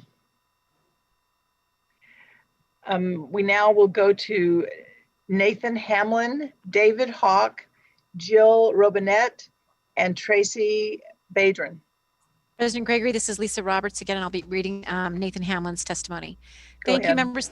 Thank you, members of the board, for giving me an opportunity to share my thoughts and feelings with you about whether to open the Boise Public Schools for in-classroom instruction scheduled. I'm a licensed clinical professional counselor and a licensed associate marriage and family therapist here in Boise, with 3 children in the Boise Public Schools. I have over 19,000 clinical direct client contact hours doing therapy with kids, tweens, teens, adults, and families. I would like to share from my perspective as a therapist. I'm aware of the various statistics involving reported cases of COVID-19 positive test results and the reported deaths connected to COVID-19 in our area and in our state. The reporting of the numbers to the CDC is confusing given that they have changed their criteria for the first time in 17 years, whereas they have always used the 2003 CDC handbook for reporting causes of death on March 24th and April 14th of this. Sorry, I think I just lost my spot. The print is really small. Whereas they've always used the 2003 CDC handbook for reporting causes of death on March 24th and April 14th this year, they changed those standards for COVID-19. This is the only time this has ever happened. I'd be happy to provide any of you with more information about this. The point of me saying this is that the numbers of incidents of death of COVID-19 should be far lower. Sweden did not close their schools during this pandemic, and neighboring Finland did close temporarily. The closure or not of schools had no measurable direct impact on the number of laboratory confirmed cases in school-aged children in Finland and Sweden. Given that we know that children are the smallest percentage of people that contract COVID-19, and a recent report in Iceland stated that they had not found a single instance of a child infecting parents, the science does not seem to support school closure at all. What I am seeing in my office is very frustrated and angry parents and depressed kids who are acting out because they are not being allowed to regularly socialize and be productive. I see and hear about many children that are either not doing any or much of their schoolwork at home and are just watching screens for much of the day because their parents are ill-equipped for home-based education and or have to work and thus not able to provide guidance and supervision for their children, especially if they have multiple children. Nearly half of Americans report the coronavirus crisis is harming their mental health, according to a Kaiser Family Foundation poll. A federal emergency hotline for people in emotional distress registered a more than 1,000% increase in April compared with the same time last year. I'm concerned that not allowing children and teachers to go back to in-classroom education is going to contribute to a significant rise in child abuse, suicide, depression, anxiety, and drug and alcohol use among teens. Additionally, schools are on the front lines of detecting and reporting child abuse. Without this avenue for children being seen by someone other than those in their home, I'm very worried about all the children experiencing child abuse that could have been stopped had we allowed our children to go back to school. I end up doing the therapy for teens and adults that have been physically, sexually, and emotionally abused, and it is devastating for people. This time. Thank you. Thank you. Next, David Hawk.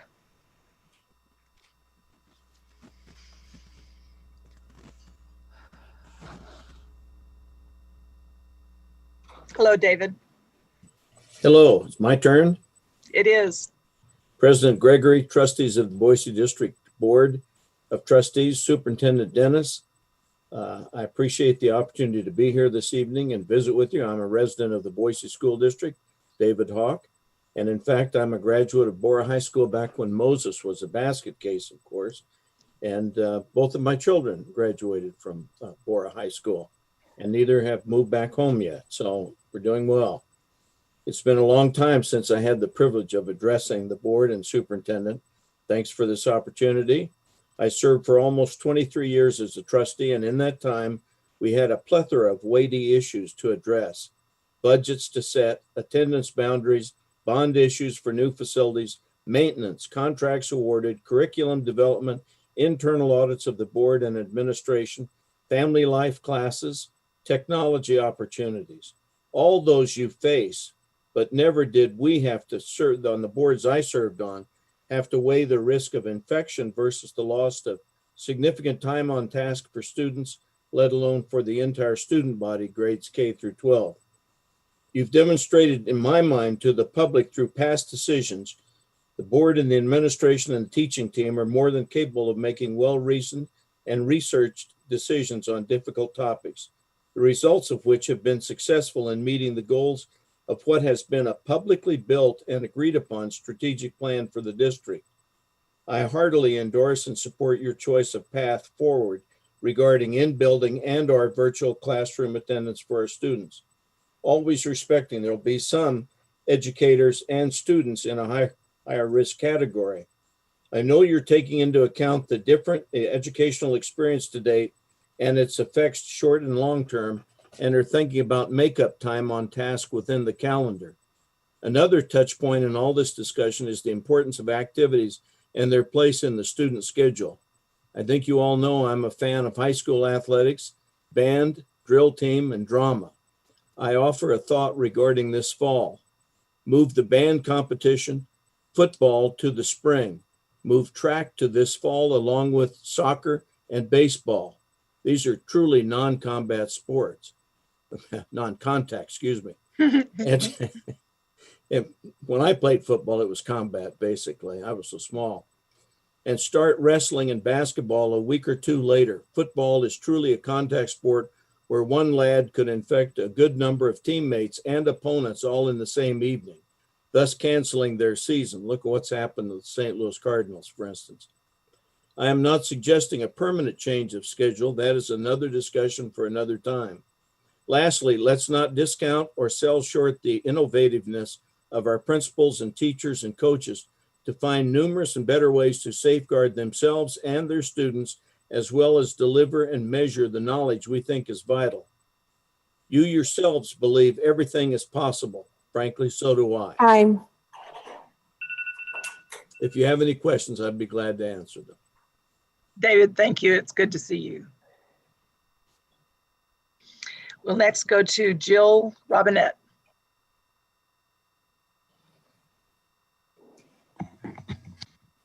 Hello, Jill. Go ahead. Hi, my name is Jill Robinette, and I'm going to be an upcoming senior at Capitol High School. And I'd just like to start by saying that we are all being misled by this board. If their statistics are correct on online school and 4,000 have enrolled, then that is way less than 50% of the 26,000 students that go to Boise School District. As well, the CDC director has released that teen deaths in my age group have surpassed the amount of deaths due to COVID-19 because of social isolation and school closures. This proves that closing school is way more harmful than going back to school and having the risk of COVID. You're looking at us like a probability question. If we go back, it's possible that students might go back. If we go back, it's possible that some students may or may not contract COVID. But if we don't go back, an entire generation is losing vital education. This is the working class that is going to support every single one of you when you retire. Are you telling me that you're comfortable having us grow your food, run your hospitals, run your law courts, when we missed so much education in our high school years? I don't believe that I can learn AP statistics, AP calculus, AP biology online and effectively not only pass the AP test, but be prepared for my future career. How am I supposed to dissect a fetal pig online on a virtual platform? It's not possible. This decision wouldn't impact you like it's impacting me. You guys have graduated high school. You're long past that stage of your life. This is what affects my age group. We are missing out on education. And as a high school student, I'm here to say that it is true. We do not have the resources or the capability to deliver an effective online education. Sometimes you don't even have the resources we need for in-class education.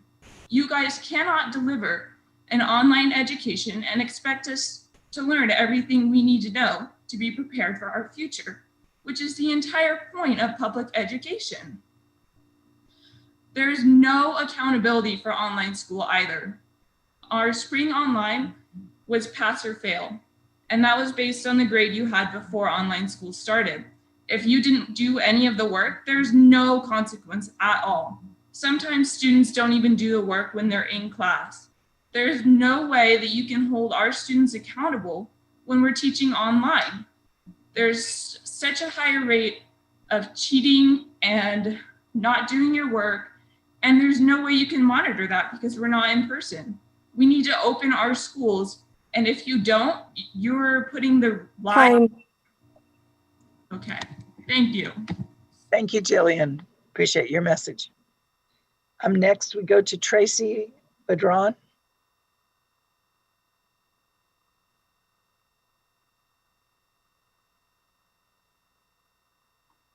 Can you hear me? We can hear you, yes. I am a teacher, a health teacher, and I have 3 kids at 3 different levels in the Boise School District currently. I am here to testify on behalf of the health of all kids, not just my own kids. I believe you're making the correct decision by pushing out school, and I really appreciate you following the data and not following the emotion, because I think that's highly important in the decisions you're going to make and the decisions that you're going to make coming forward. You are a really important key part to our kids staying healthy. Now, as an educator myself, I value education highly. I do agree, you learn better in the classroom, but not when your health is at risk. If you do not have your health, then you do not have a quality education. With the stats that I have, 17 out of your 1,700 teachers would be losing their lives to teaching. We cannot start school until our positivity rate's under 5%. Currently, it is not. It's between 10 and 15% and varies. So I appreciate you making the decision that you are making. I believe there's still challenges ahead for your decisions as far as how we start safely. Social distance is going to be difficult in hallways for overcrowded classrooms and schools. So I look forward to you handling these decisions with the data like you have in the past. And I really appreciate all of you. Thank you for your time. Thank you, Tracy.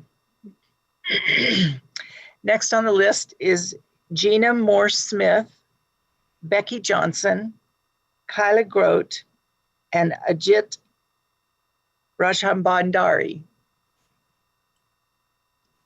We'll start with Gina Moore-Smith. Hi there. Hello, Gina. Thank you for the opportunity to address you today. I really appreciate it. I have a son that will be a senior at Boise High, and I have another son that's actually a proud product of Boise High. I know many school and staff members and parents are nervous about contracting COVID. I am nervous too. I do not want to get it. But I still believe the benefits of in-school classes far outweigh the costs. For those high-risk families, school staff, I believe Boise School District has done an outstanding job of accommodating them by providing this online option. What I'm asking is that Boise School District also accommodate those of us that are not high risk and feel that the cost of not going back to the classroom is too high and higher than the risk of COVID for us and for our families. I feel that there are great accommodations being made for one perspective and that 50% of us are not being accommodated or heard. We need to be innovative, think outside of the box to come up with solutions to get our kids back to the normalcy and the structure that they truly crave. We need options. I think we should reframe the problem. It shouldn't just be 2 choices, virtual school or regular school. I agree with a later start that the gentleman suggested, or perhaps we could open a few schools with low-risk teachers and students. There should be other options to consider. Even with good internet and devices, technology issues are frequent in a virtual environment. Think last night, right? Parents of virtual students are required to dedicate an enormous amount of time to our children's learning. This creates a significant disadvantage for working parents, especially single working parents and their children. Educational outcomes for working parents and children in virtual courses will not be as good as being in school. And those of us who do work, we can't take our children to school, to our work, and we don't have the ability to, much like the teachers can't teach their classes and teach their children, I can't do my work and teach my children either. So I think we need to come up with other solutions. And I know that these problems are terrible ones for you to have to come up with. And I thank you so much for your service and for listening to all of us and our opinions. Thank you, Gina. Next up, Becky Johnson. Hello, Becky, you're muted. Hold on. Okay, can you hear me now? Becky, yes, go ahead. Thank you. My name is Becky Johnson, and I'm a first grade teacher in the district. I'm starting my 35th year of teaching. And I must say, I look forward to it every year and meeting my students and greeting them with a high five or a hug. And I know that it is not going to be possible this year. And I appreciate the fact that we are taking that into consideration, the safety of our teachers and our staff members and the children, because we do not want to risk that. One of the things I would like to impress upon the board is I agree with starting virtually. However, I think it's going to be quite challenging for the younger grades. They require a lot of assistance. They require a lot of movement around, and for them to sit at a computer is going to be quite challenging. And for me to monitor that and try to keep them on task is a big challenge. And so I'm a little bit anxious about that. I would like for the board to think about possibly delaying the start another week or two to give us more time to practice virtually teaching, what it looks like, making sure the schedule works for parents, for teachers, that we are all on board and we're all following the same guidelines. And then I think when we see that it is safe to go back into the classroom, I would like the board to consider maybe going back in a hybrid type of method where half the class comes in the morning or the afternoon, or half the class comes one day and then the next day the other comes, so that maybe we can watch and monitor, if someone does come down with the virus, it would be easier for us to decide who has it and easier to isolate the virus. So those are my main things that I want you to understand where I'm coming from, just that younger kids are going to probably find this challenging, and their parents will find it challenging to monitor them. So I appreciate you listening to my concerns. Thank you. Thank you, Becky. Next, Kyla Grote.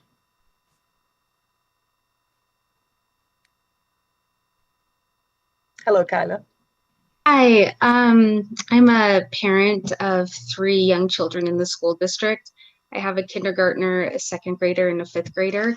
And I wanted to speak to you today to give a voice to to the parents, working parents of young kids.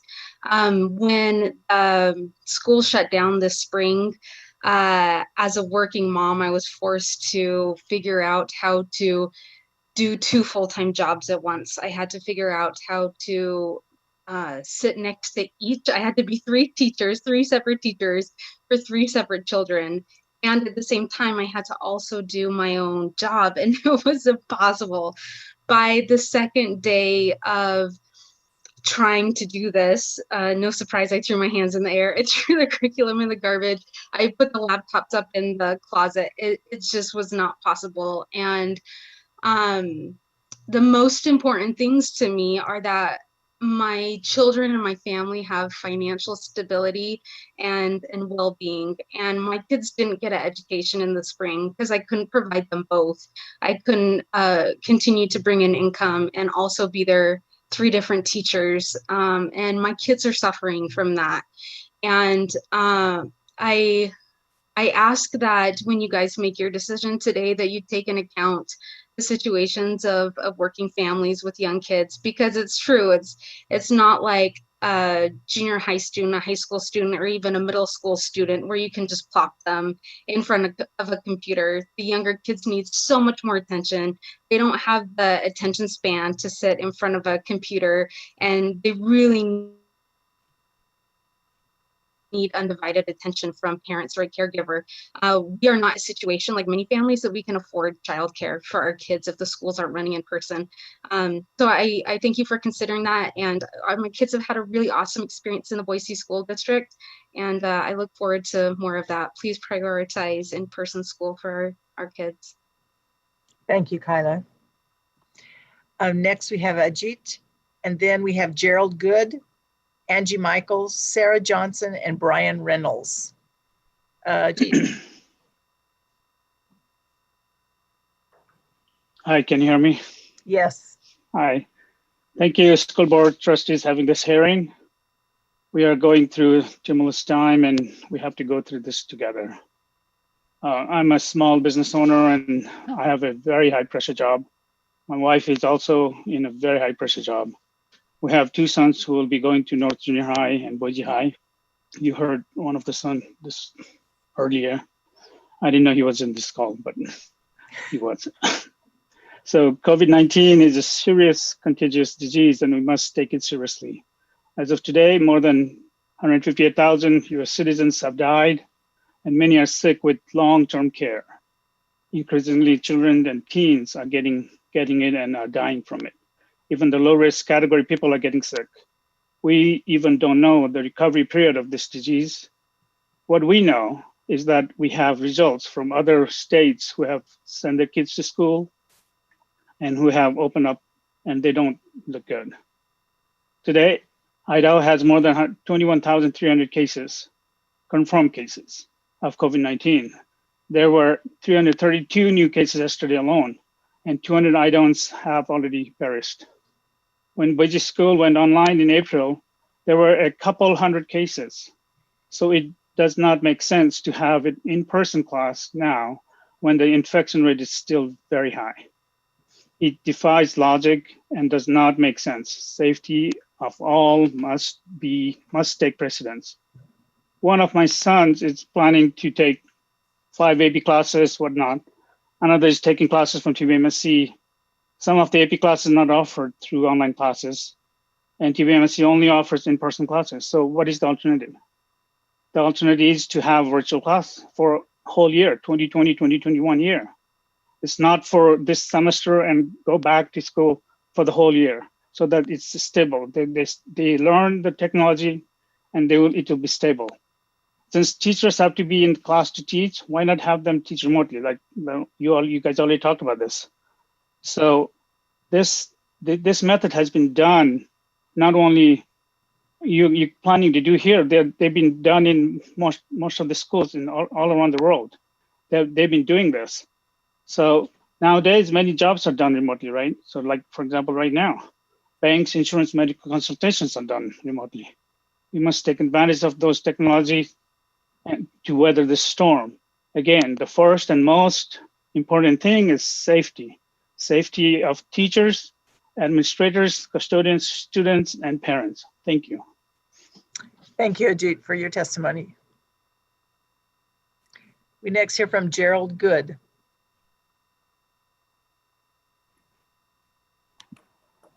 Okay, I think you can see me now. Thanks a lot. Thanks for this opportunity to speak regarding the timeline of opening the schools. And this has been a real education watching this meeting. And I'd like to thank in particular Russ Duke for explaining how the board monitors the local situation. And it's very reassuring. All of you actually give me a lot of confidence that this is going to work out one way or the other. My son Jason is in 10th grade at Boise High School. He's a straight A student. He's a state placer in the wrestling team. He has an older brother and an older sister who are both graduates in the sciences. My daughter is getting an advanced degree in medicine. And I come here as a parent who really emphasizes education. I was educated in 3 different countries. I'm a strong supporter of the public education system here. So regardless of how this turns out, I think it's going to work out okay. But I've studied this issue of COVID spreading in schools with an eye toward what we've learned from other countries. And we've already had months of open schools. And I've paid close attention to what medical professionals are suggesting. For one thing, there's about 14 countries that have maintained open schools now. And as far as I've discovered, without encountering any severe problems that would warrant closing. And indeed, here in Idaho, we could emulate these schools. I would encourage all the board members to look into what's going on overseas. I don't think Denmark is seen as a reckless country with poorly executed public policy. They've had their open schools for months now. They also don't require masks. I'm not making a comment whether or not I think masks are required or not, but in schools in Denmark and also the Elevate Academy here in Caldwell is mentioned in the international press. There's 320 students right down the road in Caldwell. They've been open. I don't think they've had any COVID crisis. There's no teachers ending up in the hospital. So what you find out from the medical professionals is what one of the other, the mental health professional here that spoke earlier, he had his letter written for him. I fully agree with what he's saying. I mean, kids generally, I mean, the last caller said there's a lot of teenagers and children getting COVID and dying of it. It's simply not true. I mean, the data, you look at it and you're more likely to die of choking on food. I mean, the amount of children and young people that get it and spread it is just so minimal. The US CDC, which is the world's premier health agency, is saying in no uncertain terms, and this is coming from the director, Dr. Robert Redfield, that it's safe to open schools. So another caller said, follow the data, not the emotion. Well, the data says to open the schools. The emotion says keep them closed forever. So while I have a lot of respect for what happens, I think there's a lot of parents that are going to dig in, and no matter what, any little issue is going to arise and they're going to say, close the schools back down. So I sympathize with your position. I think it's going to be tough to deal with because you're going to be there's going to be some backlash, but I don't think this is going to be a problem. I would encourage you guys to get out and get the schools open as soon as you can. Is that all my time? Yes, that's your time. Oh, I had a lot more to say, but anyway, I think you get the point of what I'm saying. My son did online learning. It was he loved the classroom better than his online learning experience. So thanks for the opportunity. Thank you very much. Thank you, Gerald. We'll now go to Angie Michaels. I believe Lisa is reading for Angie Michaels. Yes, thank you, President Gregory. Much of the following information is from an article on the Center for Disease Control and Prevention's website titled The Importance of Reopening America's Schools This Fall. As you consider whether to have our kids return to school this fall, it is important to consider the full spectrum of benefits and risks of both in-person and virtual learning options. We as parents are obviously concerned about the safety of our children at school in the wake of COVID-19. The best available evidence indicates if children become infected, they are far less likely to suffer severe symptoms. Death rates among school-aged children are much lower than among adults. At the same time, the harms attributed to closed schools on the social, emotional, and behavioral health, as well as academic achievement of children, are well known and significant. The in-person school environment provides skilled educational instruction that we as parents simply cannot. It supports the development of crucial social and emotional skills. It creates a safe environment for learning that we all know many kids don't have otherwise, and facilitates physical activity. Based on current data, the rate of infection among school children and from students to teachers has been low, especially if proper precautions are followed. There have also been few reports of children being the primary source of COVID-19 transmission among family members. No studies are conclusive, but the available evidence provides reason to believe that in-person schooling can be done safely for our kids and teachers. My 12 and 14-year-old need in-person educational instruction. My kids need social and emotional skill development they get from school. My kids need the structure that the school environment provides in order to best learn. They need the connectedness with teachers and other kids that school provides. They cannot get these things through distance learning. What about children with disabilities? These students and their families rely heavily on special education services. What will happen to them? What about my friend who's a single dad? He can't work and teach his sons at the same time. He'll have to work and his kids won't learn. Let's be creative. Have teachers change classrooms instead of kids. Have students eat lunch at their desks, do temperature checks, do more cleaning and disinfecting. Consider staggering start times. The COVID pandemic has wreaked havoc and left a mark on all our lives, hasn't it? We can all agree on that. Please don't let it leave a deeper mark in our kids' lives by not allowing them to return to the classroom. Thank you, Lisa. Next, we have Sarah Johnson.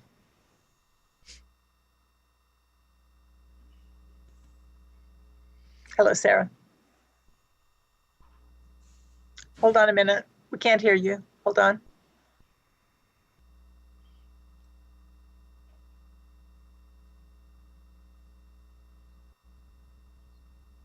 Just a moment. Try now. Are we good? Yes. Go ahead. Okay, here we go. All right. So I am a nurse in the community, and so is my husband. We are also parents of 3 kids in the Boise school system, a high schooler, a middle schooler, and junior high student and an elementary schooler. I just would really like you guys to consider the position that the working parents are in right now, especially those of us in the medical community. We have RNs, we have medical assistants, we have front desk staff, and laboratory phlebotomists. There are thousands of people in this community who work full-time who cannot also be a teacher to their parents. We also happen to have 2 children who have ADHD. They have 504s. They rely heavily on the schools for their learning and their learning differences. They struggled intensely with the online opportunities in the spring. And despite our best efforts to help them be independent learners, they are not just by nature. I just would really implore you guys to understand the position that we are all in with that, and to honor our kids' 504s, and to honor the fact that you all need nurses in this town who are dedicated to their jobs, and we cannot be dedicated to our jobs and be responsible for schooling our children. And the thought of the collaboration of the efforts you're doing, while I appreciate that, it is not realistic for us to not send our children to school, but send them to the Boys and Girls Club. And it's just a different teacher that is at risk, realistically. I'm happy to mask my children. I'm happy to provide hand sanitizer and masks for others, but our kids need to go to school. If they absolutely cannot go to school on August 17th, I would just really encourage you to put off the start date until after Labor Day, because the thought of having to online school them and be 2 places at once is overwhelming. There are nurses in the community that are unsure if they are supposed to quit their jobs, if they are supposed to ask for a year off or request FMLA. But the reality is we need these nurses and we need this medical staff. So thank you all for listening. We appreciate all you're doing. Thank you, Sarah. Brian Reynolds.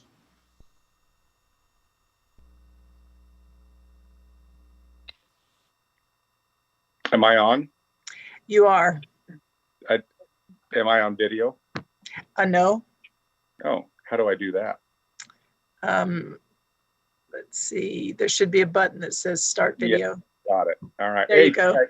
I want to thank everybody for being here. It's a heady conversation for sure. My name is Brian Reynolds. Born and raised in this community. My kids go to school in this community, and I care like everybody does.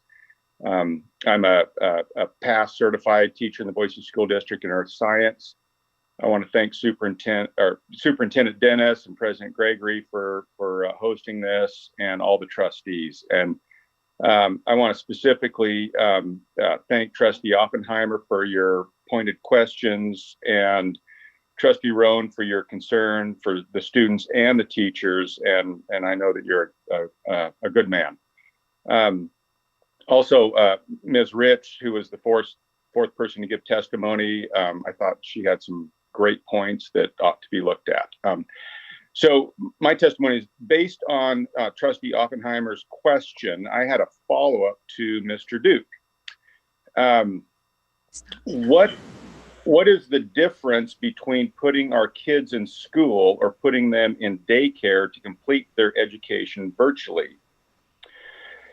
And second question for Mr. Duke, and directed specifically at Superintendent Dennis: if the Central District Health is following each case, and I assume they know their names, their zip codes, and their neighborhoods, then let's fine tune this thing. And there's no reason we can't close individual schools. I don't think we need to close the entire school district. Let's fine tune this. We have the data, we have the information. Any other way just seems lazy to me. And lastly, Mr. Duke, if I heard you correctly, the CDH says that education is critical to good health. And you also said that daycares are essential. If schools are critical to good health, why aren't schools considered essential? Finally, to the Board of Trustees, do the right thing here. Please don't close entire school districts. Close individual schools if that is necessary. Thank you. Thank you, Brian. We'll go now to Justin McMurdy and Christy Putz, and then we'll hear from Raina Sharif. And I believe that Lisa Roberts is reading Justin and Christy. And then I promise you won't have to keep hearing my voice any longer after these. These are the last two. Yes, this is Justin McMurdy. Greetings. Many others and I were quite upset that you moved so quickly to reschedule the meeting the other night. I was prepared to speak. Now my written words will have to suffice. In the midst of this pandemic, we have all heard the catchphrase, facts, not fear. In my opinion, this needs to be more than a catchphrase during this discussion. It needs to be a principle that guides us. Thus, facts. Fact number 1. Virtually no one ages 0 to 24 is dying from COVID-19. Out of 158,887 COVID-19 related deaths nationwide, there have been only 244 deaths among those aged 0 to 24. In Idaho, there have been 0 deaths. Additionally, please see the very insightful article from the American Council on Science and Health. Fact number 2. An incredibly small number of young people are hospitalized from complications due to COVID-19. Per the CDC, as of 7/25/2020, out of 84,806 patients hospitalized for COVID-19 difficulties, only 576 were ages 0 to 17. Fact number 3. Kids are unlikely to get sick from SARS-CoV-2 virus and are unlikely to pass it along to others. In a 7/10/2020 article from the Mercury News entitled Coronavirus, Why Kids Aren't Germ Bags and Grown-Ups Are, Dr. William Raskas Jr. of the University of Vermont Medical School said the following: the evidence suggests that children are less likely to become infected, less likely to develop severe disease, and less likely to transmit the virus to other children and adults. Let's review these facts. Ages 0 to 24 almost never die from COVID-19. Ages 0 to 17 have an incredibly low hospitalization rate. School-aged children do not spread COVID-19 to others. With the above in mind, I think the only conclusion that the Boise School Board should reach is in line with the testimony of Dr. Robert Redfield before the House Select Subcommittee on the Coronavirus Crisis. In that testimony on July 31st, 2020, he said the following: I don't think I can emphasize it enough as the director of the Centers for Disease Control, the leading public health agency in the world. It is in the public health interest that these K through 12 students get back to schools for face-to-face learning. Open the schools. If you will not, then you are complicit in the societal and cultural havoc that you will unleash. Fear cannot be the determining principle. Facts and courageous moral action should lead you to opening the schools for the good of families in our great city. I'll now read the testimony of Christy Putz. Hi, I'm Christy Putz, and I have a child entering Hillside Junior High and a 4th grader at Cynthia Mann Elementary. We are very proud to be part of the Boise School District because of its strong history of equipping students for high achievement. Our plea with the Boise School District is to continue the forward-thinking education with in-person school and online learning to accommodate the complex needs, safety, and progress of our children. Pediatrics Official Journal of American Academy of Pediatrics published an article entitled COVID-19 Transmission and Children, the Child is Not to Blame, in August 2020, sharing studies that have shown children are far less drivers of COVID-19 transmission than adults. We know children are more emotionally healthy and academically thriving when learning in person with instructors and peers. To keep us all safe, we fully support wearing masks, social distancing as much as possible, and sanitization and is a great opportunity for our children to be responsible citizens as well. We also greatly appreciate the community and businesses establishing requirements towards these standards. As you know, the state's total COVID numbers are 1% of Idaho's total population, and Ada County COVID numbers at 1.6% of Ada's total population, and unfortunately, Boise City data is not readily available. However, given the smart protective planning I am certain the Boise School District is establishing, I believe our children will be safe at an in-person school or online, and both options are absolutely what the Boise community needs. If there is a concern about possible litigation due to anyone who may become infected, I recommend and would be willing to sign a waiver stating I would not litigate against the school district if the child is attending in-person school and becomes infected. We greatly appreciate the leadership of our community and of the teaching staff at Boise School District, and for our family. We strongly believe that in-person school is best for our children, and giving people the choice for in-person and or online school will allow families to make the best choice for their individual risks and needs. Thank you, Lisa. We'll now go to Raina Sharif. After that, we have Lampshire Leslie Lampshire. I'm not sure which one that is. Adrienne Del Rocco, Shalina Ramakcharan, and Kat Olson. Raina. Hi, my name is Rana Sharif, and I am going into 4th grade at Whittier Elementary, and I'm in a Spanish immersion. We're doing online, or and doing Spanish online will be really difficult for me, then I really want to be back with my friends and teachers. Thank you. Thank you, Raina. Thank you for testifying. The next will be Lampshire Leslie. Do we need to do it anyway? Leslie, sorry, your name is flipped on my list.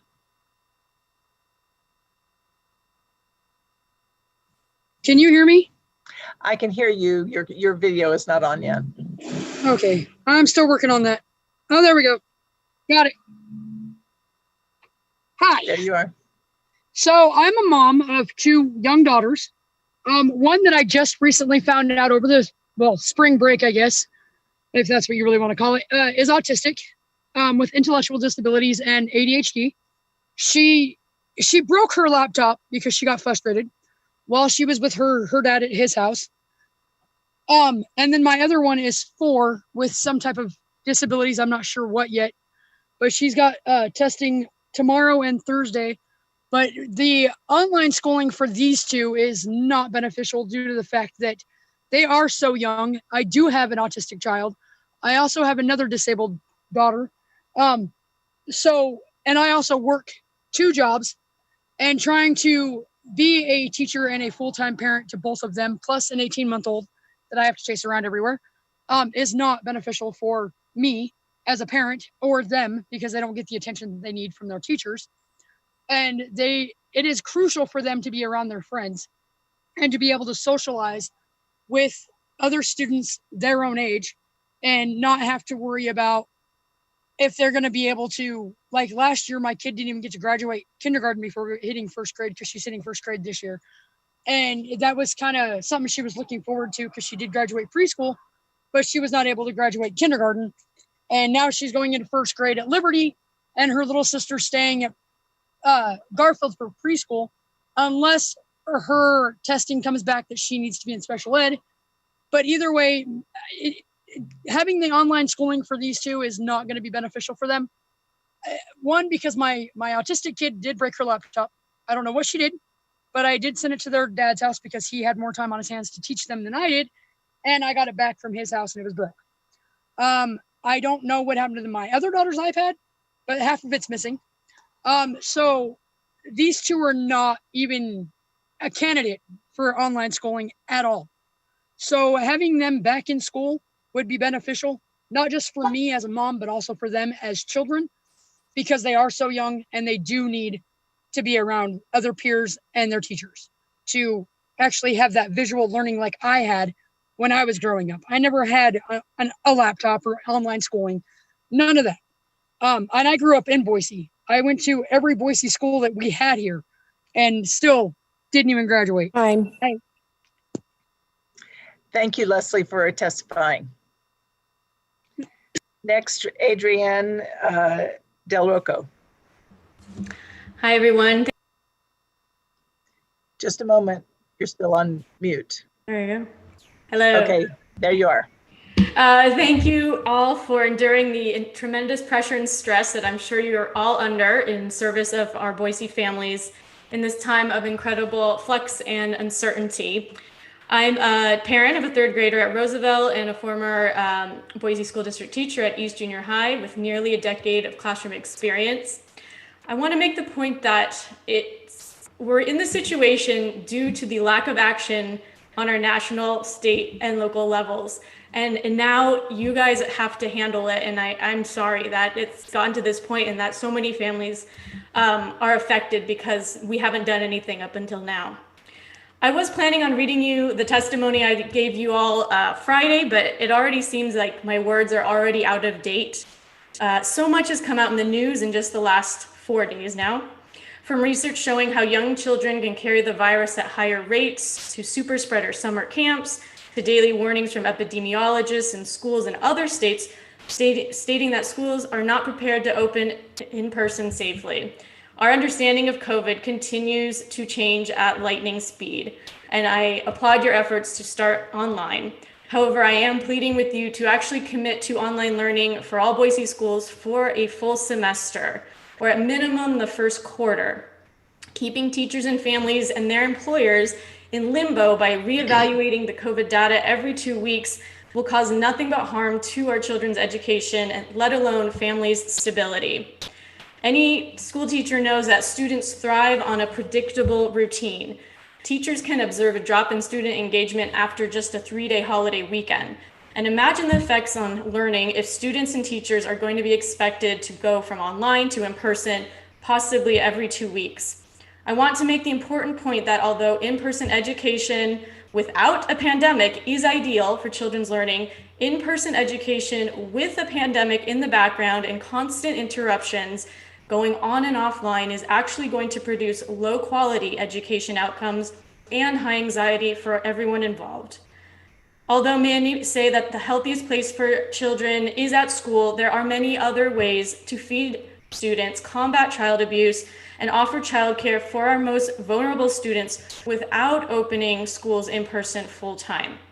We can take a yes and approach to both caring for our neediest children and protecting our community from COVID through remote learning. As Ree Bradbury said, action is hope. There is no hope without action. And I urge you to take action to continue learning online for the full first semester so that we may have hope for the future of Boise. Thank you. Thank you, Adrienne. Next, we have Shalina, then Kat Olson, then Samantha Race, David Denhartog. Shalina. You're on mute. Just a moment, you're on mute. School Board, can you hear me now? Yes. Now we can. Thank you. Yes, thank you for letting me speak at the meeting. I have 2 children in the Boise School District, one in high school and the other in elementary school. By now, you've heard from local health officials, from Central District Health, and have probably read the latest report from the White House showing Ada County in the red zone. And I'm glad that you are close to the decision to start the school year online. And I hope that is what will be decided by the board tonight. And to that end, I wanted to make 3 requests. The first is please commit to providing a high quality distance education to students. The reality is that COVID-19 is a virus that is going to ebb and flow, and until there are therapeutics or a vaccine. So during this time, please prioritize keeping students safe from the virus. If you have an eye on the exit the whole time, it will be difficult to commit resources, training, and support for teachers to create a robust online program. Second, please ensure that equity is the highest priority. Many school services, school lunch, counseling, all of these can be available on site even if instruction is online. And third, please support your teachers and staff achieve a work-life balance in these difficult circumstances. Many local employers, including Boise State, Micron, and most recently the mayor of Meridian, have announced policies that will allow the majority of their employees to work from home. As you know, 3 teachers in Arizona got sick while teaching inside a school building this summer with no students present, and one of them died. And many of the teachers in Boise are also parents. You can easily reduce infection risk for teachers and their children by allowing remote work. And teachers will show professionalism and dedication to their students as they always do, even when working remotely. So I urge the school district to be a responsive and compassionate employer. And lastly, I'd like to say that schools teach children a lot of valuable subjects, including science, history, language, and equally importantly, impart ethical values. Children are watching us as we discuss how we value lives, whether old, immunocompromised, young, or otherwise. This virus seems very much in control now, but it's a matter of time and human ingenuity before it's no longer in control. So during this time of emergency, let's work together to save lives by curbing disease spread. Thank you. Thank you, Shalina.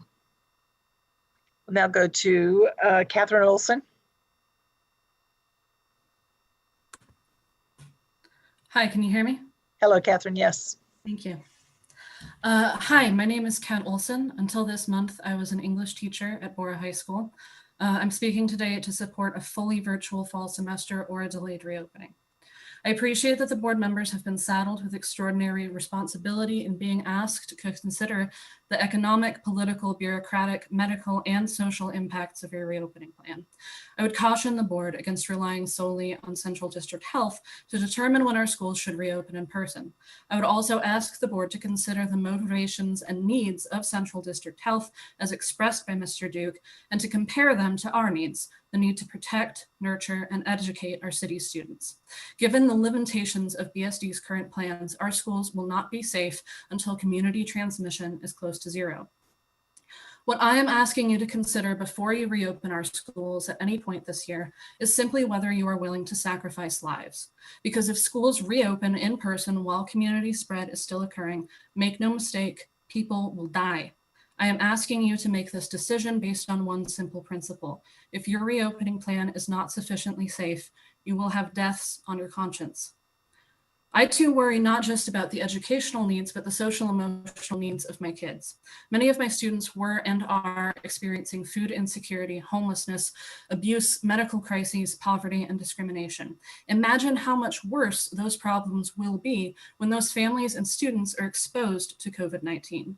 If you reopen schools in person before you can guarantee zero transmission, you will be guaranteeing that the virus will spread to those families. Those students, their families, and Boise's most marginalized communities will suffer the most, and I'm disheartened that the board members have not spent more time addressing this during this meeting. I would also ask the board to consider the teachers and staff that you employ.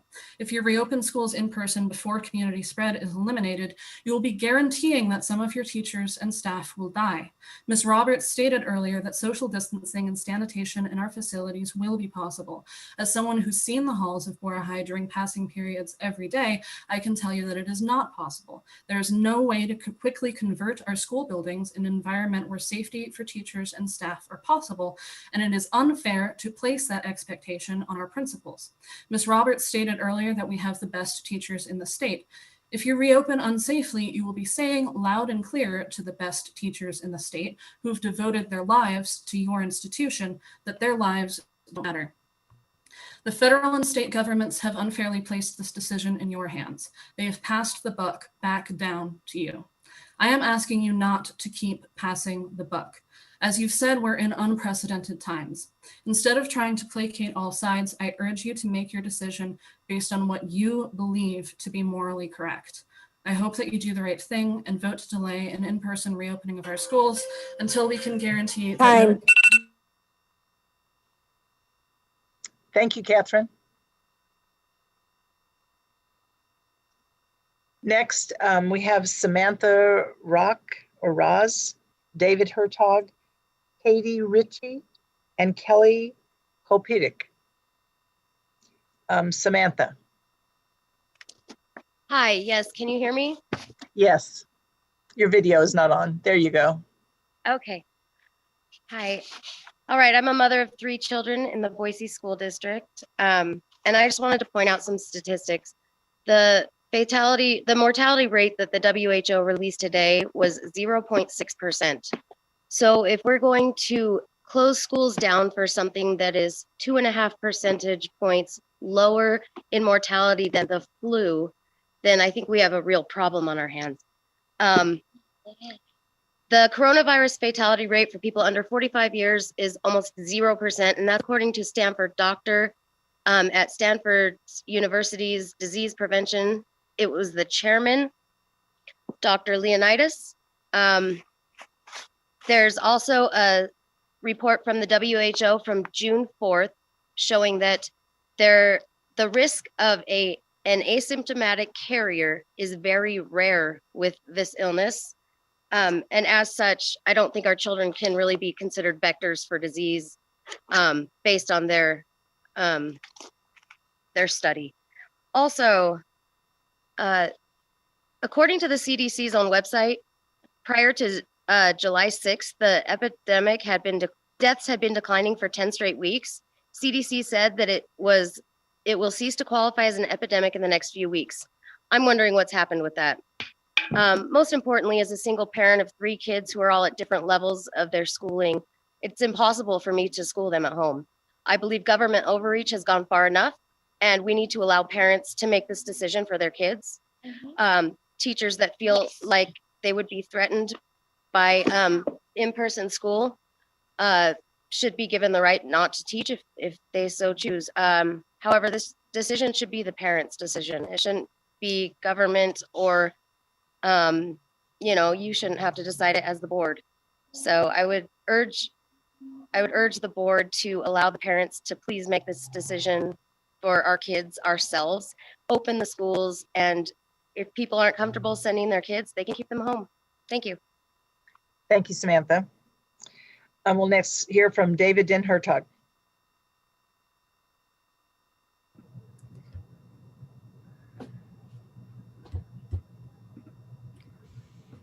Good evening, David. board. Yes. Good evening. Thank you, President Gregory and the Board of Trustees and Superintendent Dennis. I just want to offer an insight and appreciation for the board. I work for a national nonprofit called the Green Schools National Network. We work and focus on education for sustainability. I was a classroom teacher, a principal. I've had 3 students, 3 kids that have gone through the Boise School District, the last one graduating from Capitol High a couple of years ago. I know this job is really tough for you all as board members, and I just really appreciate your service. It's been 2.5 hours plus now, and you are enduring Zoom fatigue. And I got to have a bowl of ice cream. You all didn't. So thank you for all that you're doing. I just wanted to say, in my role working with schools across the nation, schools and districts are really struggling with what to do. And I know you've heard a variety of sides of what's happening, but there are some really positives to look at in this era and what is going on. One of them is in connection to education for sustainability.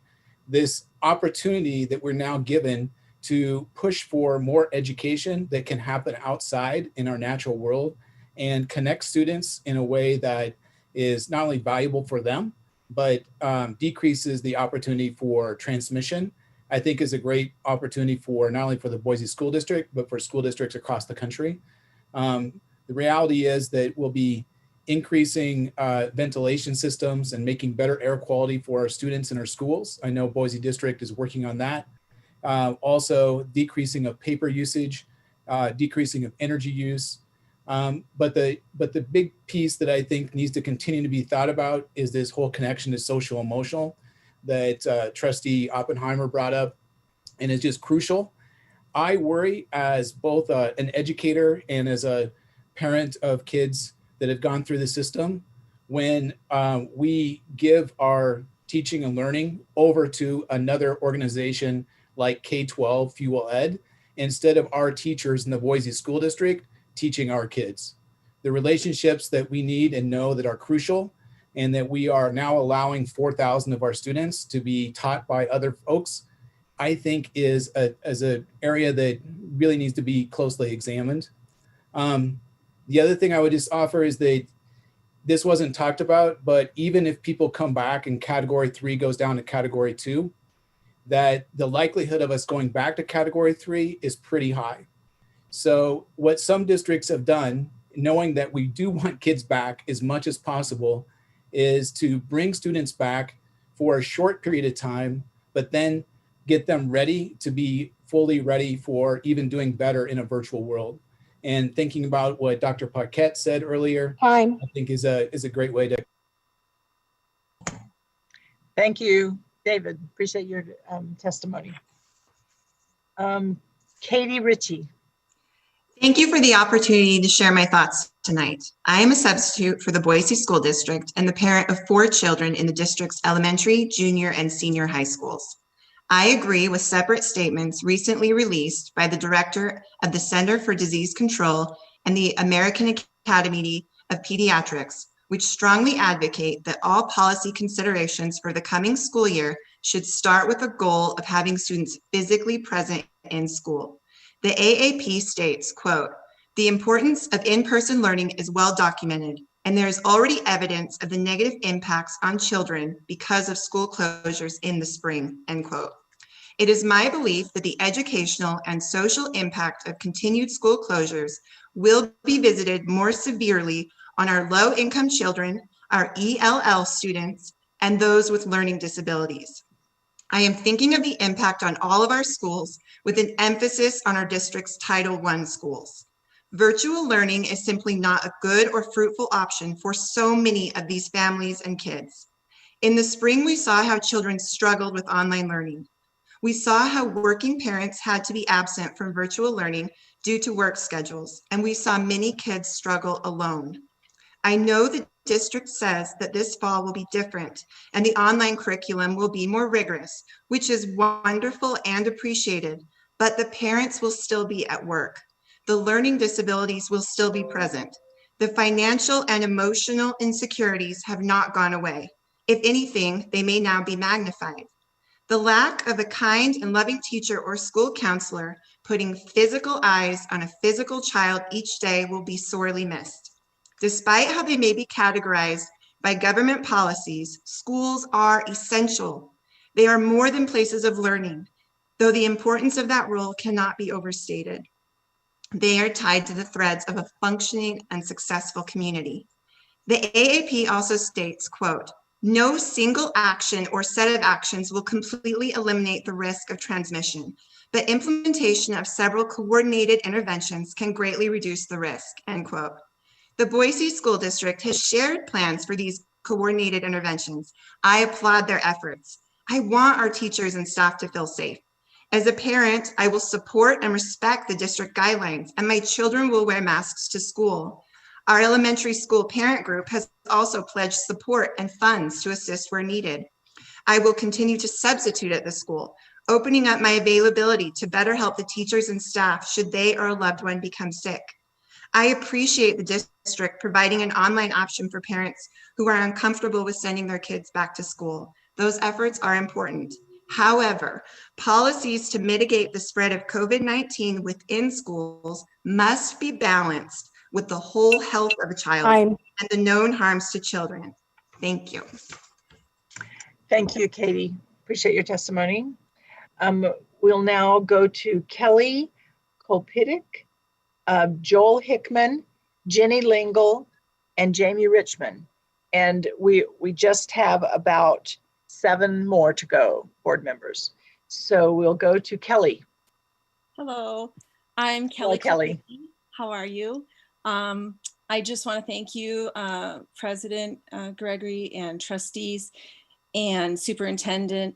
I just retired from the Boise School District. I worked in the district since 1993 at Whitney and Longfellow, Hidden Springs, and recently the last 8 years at Taft Elementary. I am very much in support of the virtual learning model.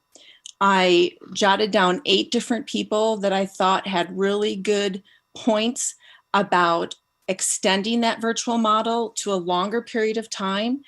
I think that the most concerning thing I have to offer, having gone through teaching online this past semester, was that teachers do need time to train and become comfortable with the process.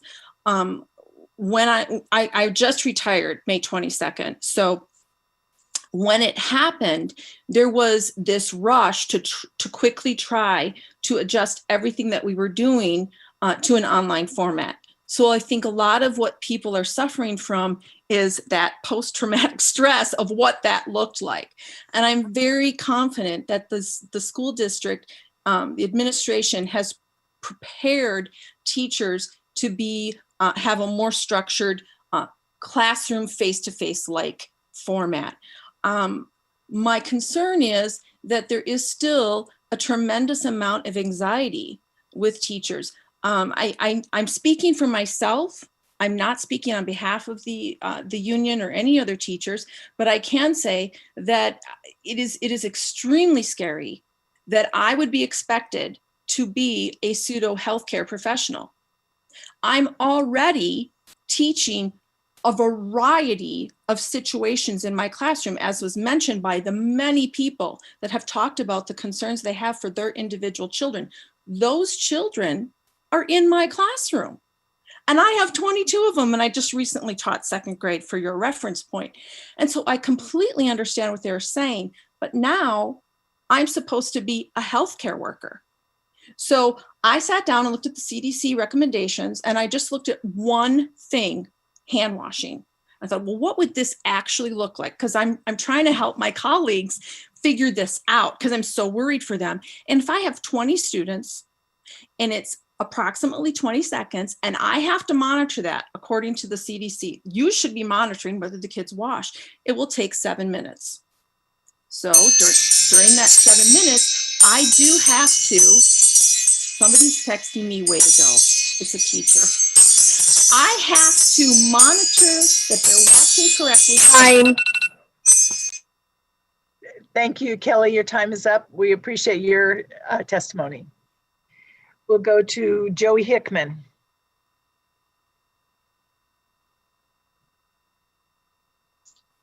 Yeah.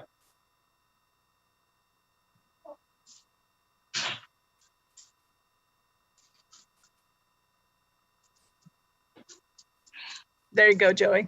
Go ahead. Hello.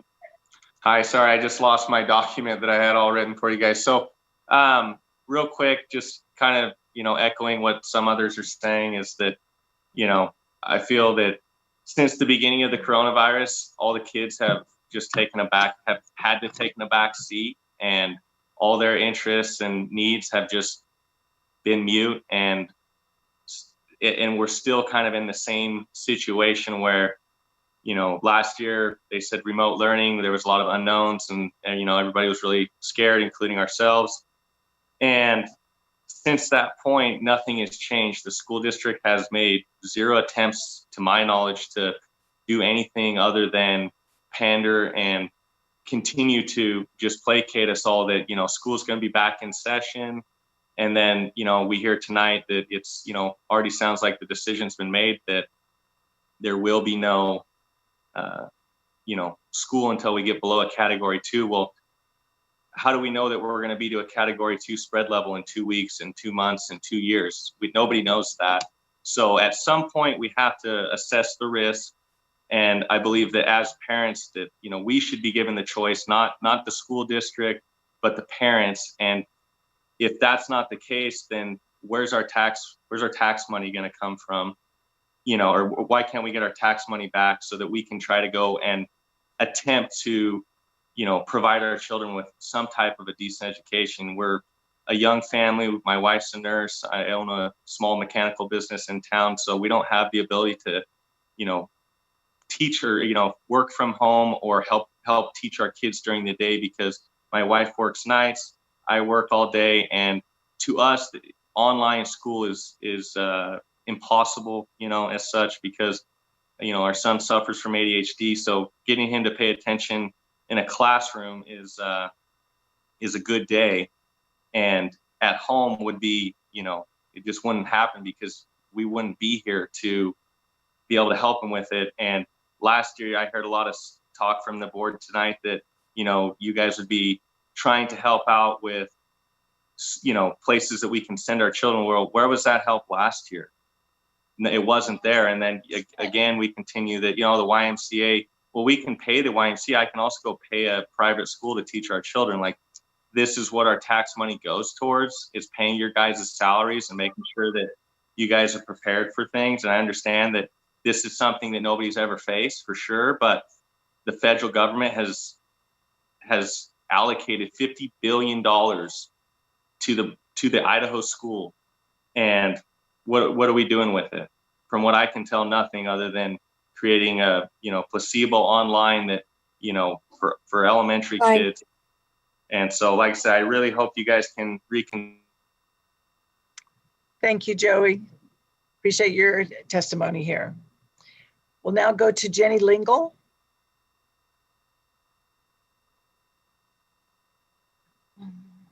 Hello, Hi, I'm Jenny. a mother of young children who attend the Boise Public Schools, a kindergartner and a second grader. I also work as a nurse in the Boise School District at Garfield Elementary School.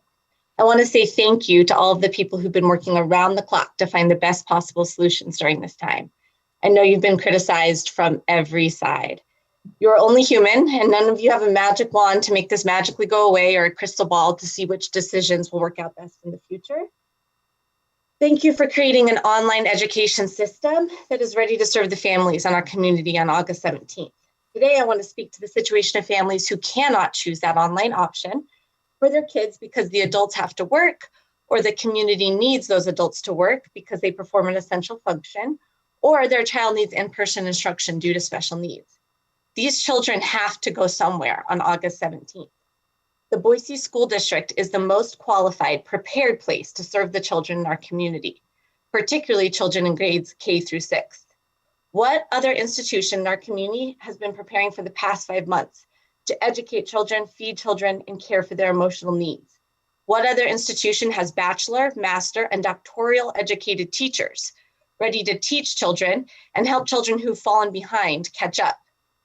What other institution employs registered nurses who have been working all summer long, combing through all of the available scientific data in the US and the world to create protocols and procedures to bring students and staff back in the safest way possible? What other institution has registered dietitians developing food menus to keep our children nourished while modifying those menus to accommodate all the children with life-threatening food allergies? What other institution employs master level counselors, social workers, and psychologists trained and ready to help our children with all of the trauma and upheaval they have experienced? What other institution has staff dedicated to sanitizing buildings throughout the day and in the evenings? What other institution has large buildings and outdoor spaces to distance students and staff as much as the Boise School District?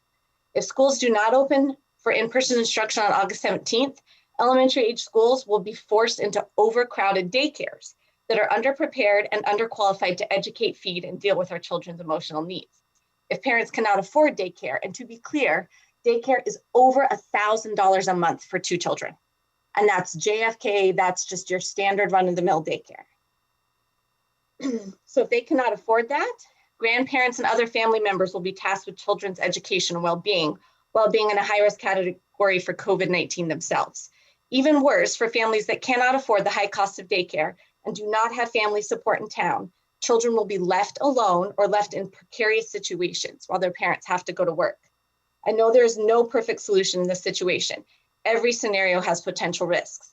But of all the potential places young children in our community could go, the Boise School District are the most qualified and prepared. Let's give our... Thank you, Jenny, for your testimony.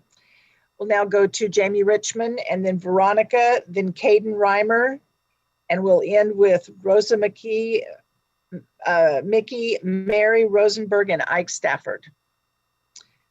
Jamie. Okay, I'm Jamie Richmond, a proud Hawthorne Hawk, East Hornet, and Boise Brave 94. Thank you, board members and administration, for allowing the public to testify at this meeting. Since when did social and emotional health trump physical health in life? The social and emotional health needs don't matter if a student gets sick and dies. Remember, the ages of people at schools range from 5 to 60s, maybe even 70s.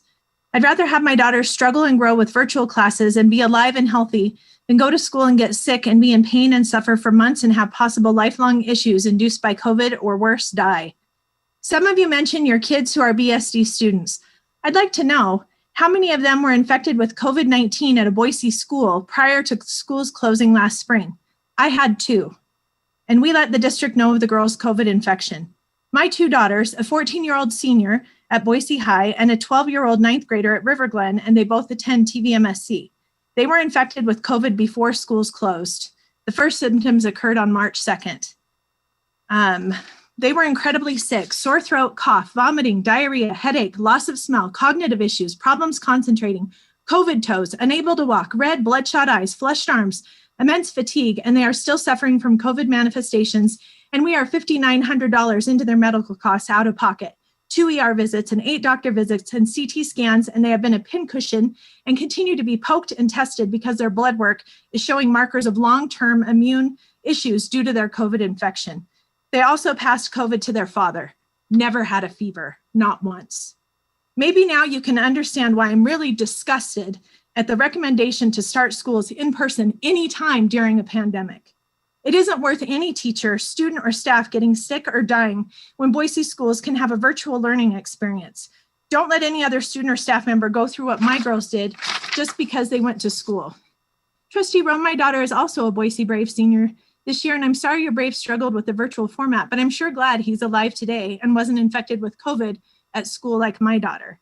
My Brave student personally sent you an email in June letting you know of her infection, and she would be just as willing to talk to you now as she was then.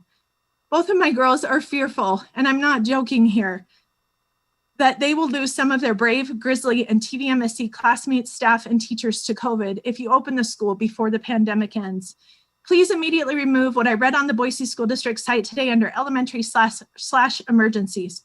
The Boise School District's primary concern is for the safety of all students.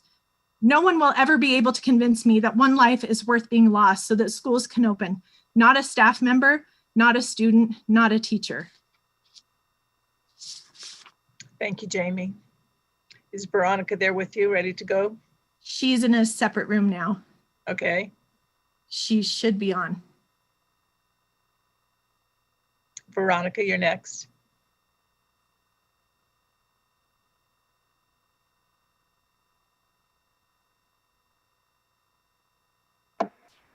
Hello, can you hear me? We can hear you, yes. Wonderful. Your camera's not on if you want it to be on.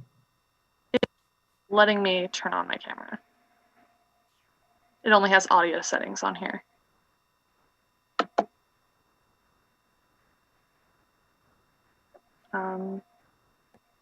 I will go into my mom's room.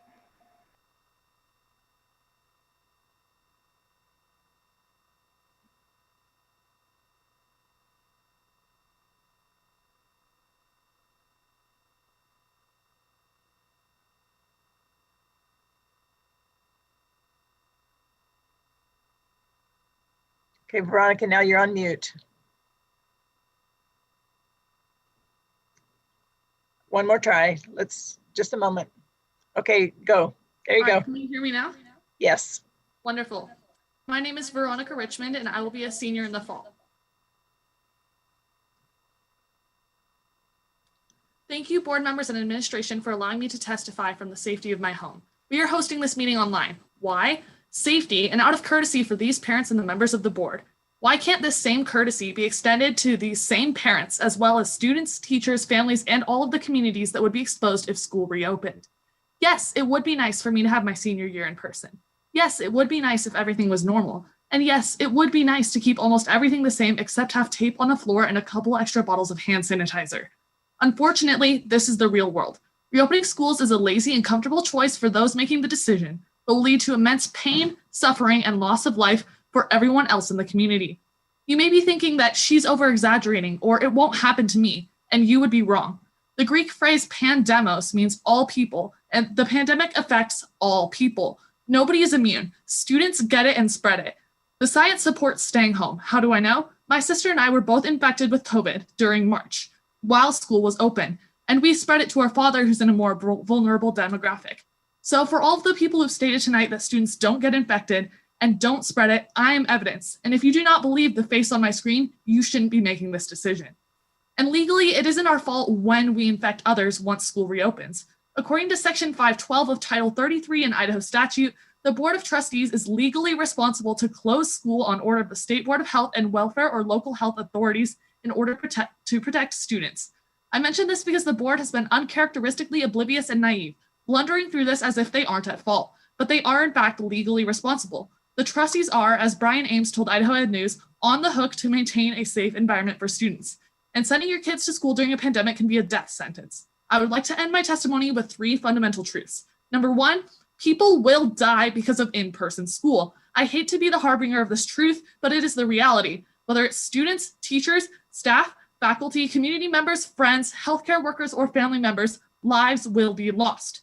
Number 2, the Board of Trustees will be legally responsible, and the district's insurance has stated that they will not cover any lawsuits. Number 3, it is not worth it. The risk of COVID outweighs the risk of anything. We've heard people cite statistics that the numbers are low, but the numbers are still there. Nobody can convince me that in-person schooling is worth even a single life lost. Anxiety will only increase with the fear and uncertainty that in-person school creates. And if our friends die from in-person school, mental illness and suicides will skyrocket. Virtual school may not be perfect, but it cannot kill you, unlike in-person school. I, along with health authorities, scientists, students who don't want to die, and parents with any concern at all for their lives and their children's lives, urge you to vote to keep schools closed. Let's live through this and then enjoy in-person schooling in the coming year. Thank you, Veronica. We now have two left. One is Caden Reimer and then Rosa Mickey. Hi, can you hear me? Yes, go ahead, Caden. So I'd like to start this discussion off by saying thank you for allowing me to testify at this hearing. My name is Caden Reimer and I'm an incoming senior at Capitol High School.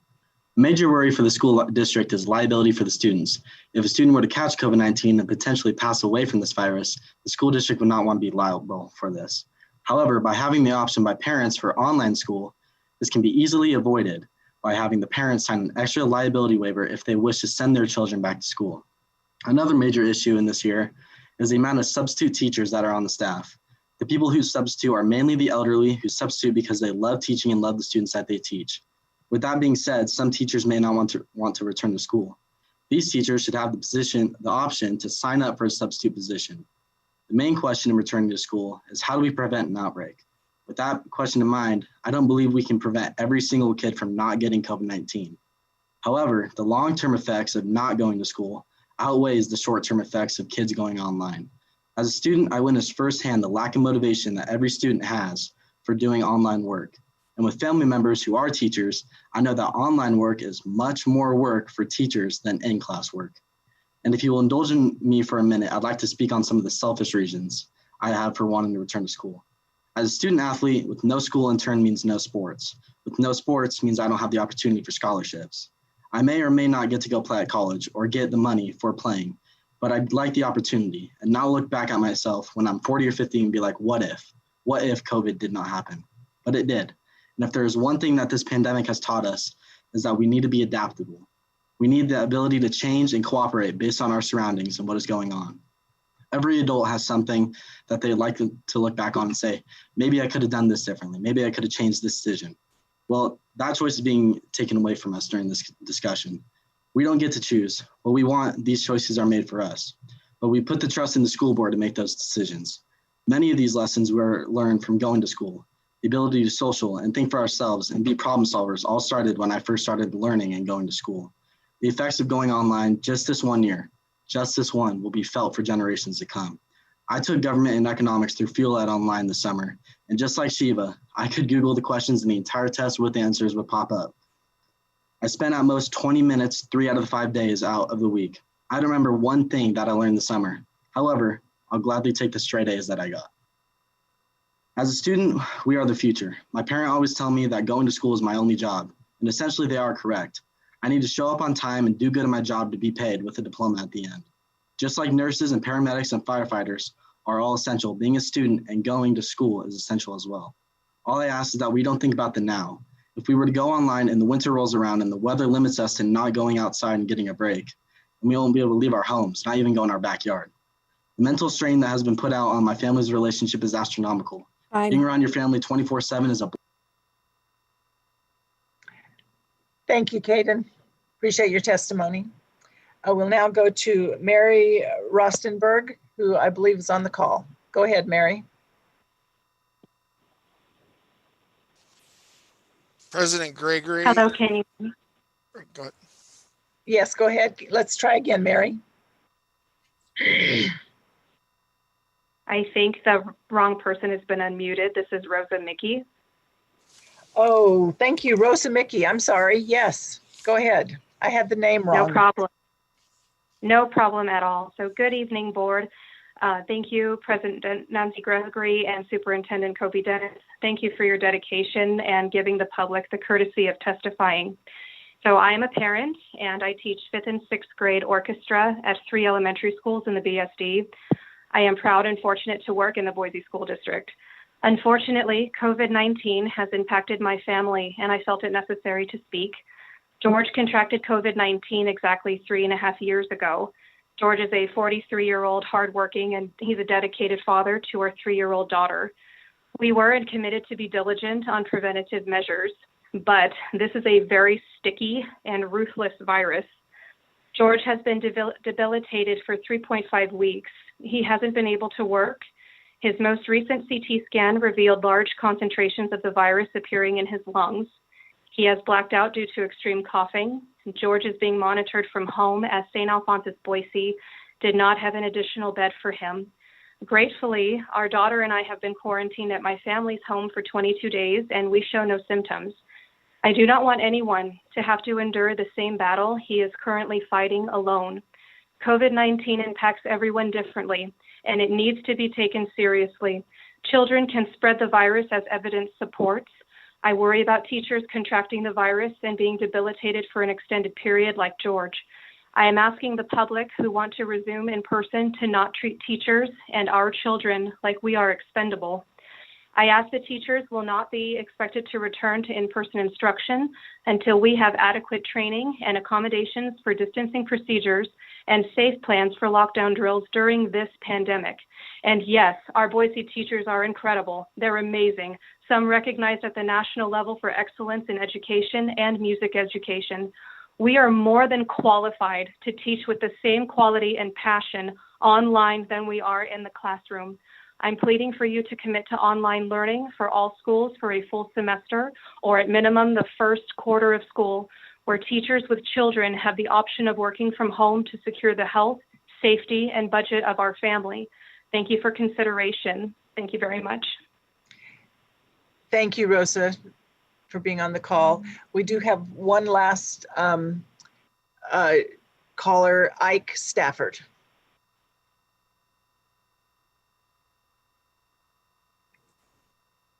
Thank you. Can you hear me and see me?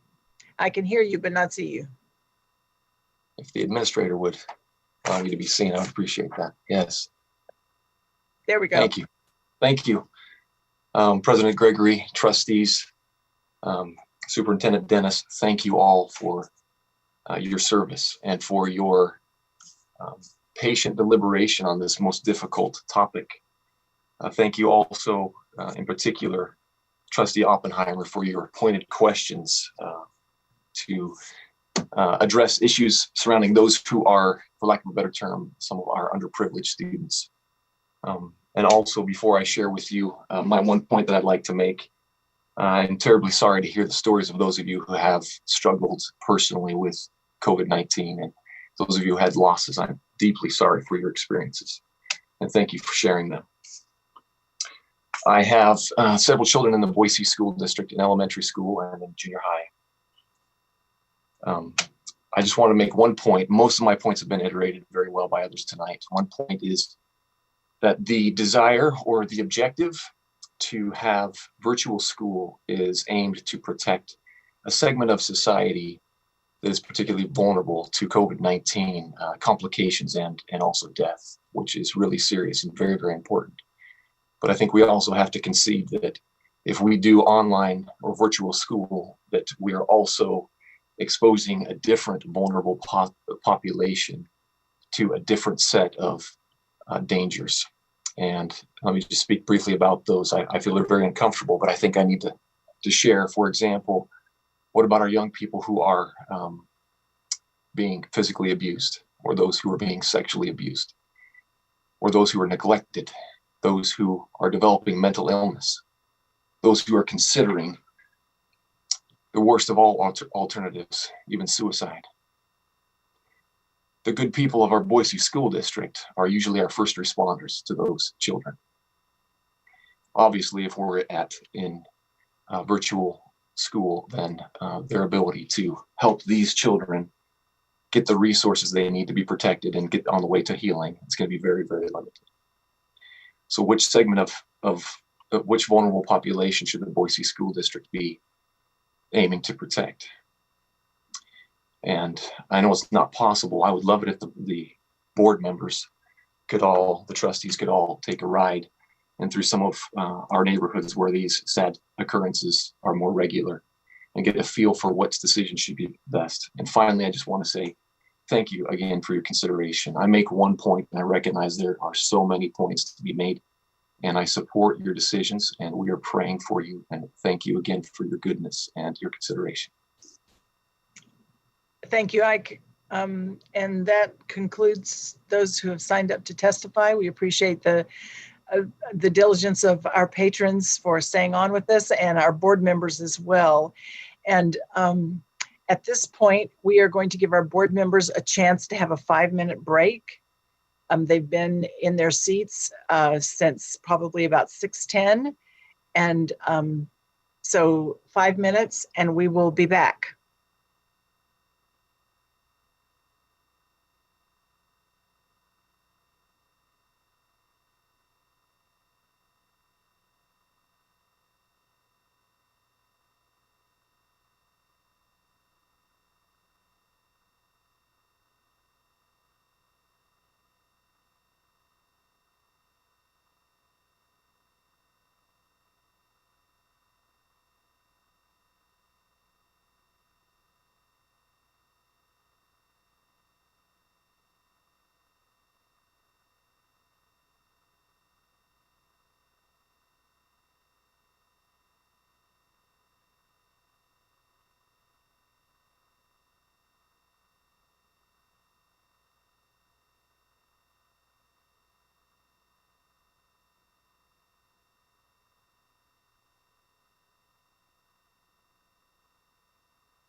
Oh, yeah.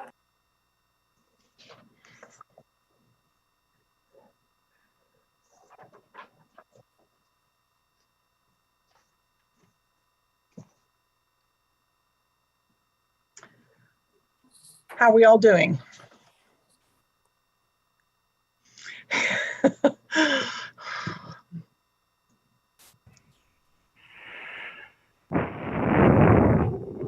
So we've concluded public testimony and are now prepared to consider a motion and then to go into deliberation as the board. If this would be discussion among board members only, but board members are allowed to, you can access questions to Kobe and Lisa if you need to. So are we all back on? Give thumbs up from everybody. I got it from Dennis. Okay, okay. Alicia's there, okay, good. So we have before us a recommendation from the administration, and I would entertain a motion, and based on that motion, we can proceed to deliberate as a board. President Gregory, this is Dave. Trustee Wagers. President Gregory, I'd like to make a motion. I move that the Boise School District open school in a virtual setting on August 17th for the 3 weeks through September 8th, 2020. This would also include suspension of all extracurricular and co-curricular contests until Central District Health removes the Category 3 designation. And I think we would also follow SIC athletic regulations. Do I hear a second? Trustee Gregory, it's Maria, I second. It's been moved and seconded to accept the recommendation from the administration to approve the opening of school in a virtual setting on August 17th for 3 weeks through September 8th. That would include suspension of all extracurricular and co-curricular contests until Central District Health removes the Category 3 designation, and following SIC regulations or decisions as monitored by our superintendents. I now open for discussion.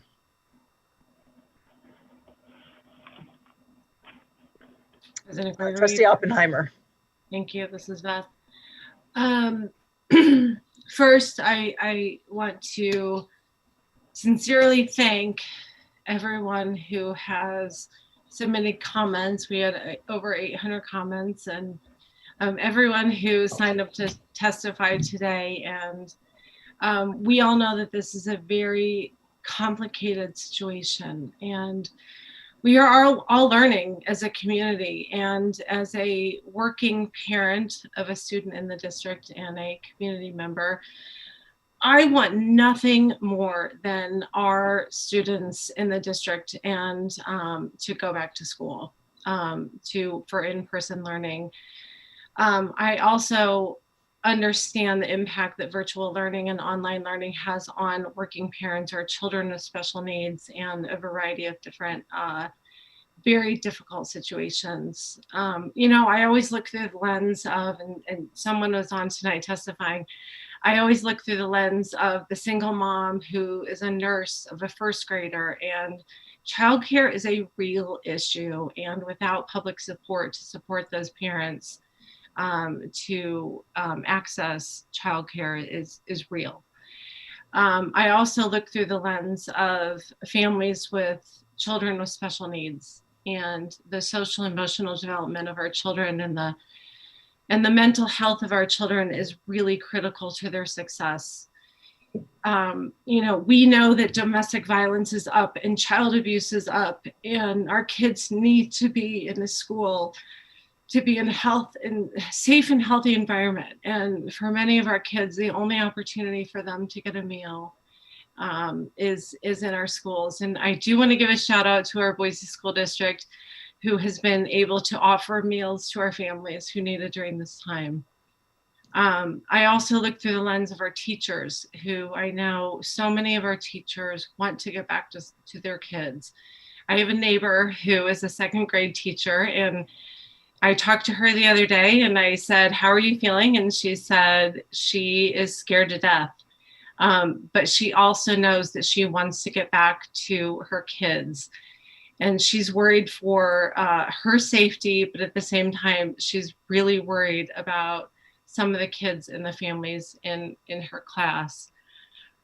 But at the end of the day, we have to balance the safety of our kids and our teachers and our community. And it's a balance of risks, which is really an awful, awful situation to be in.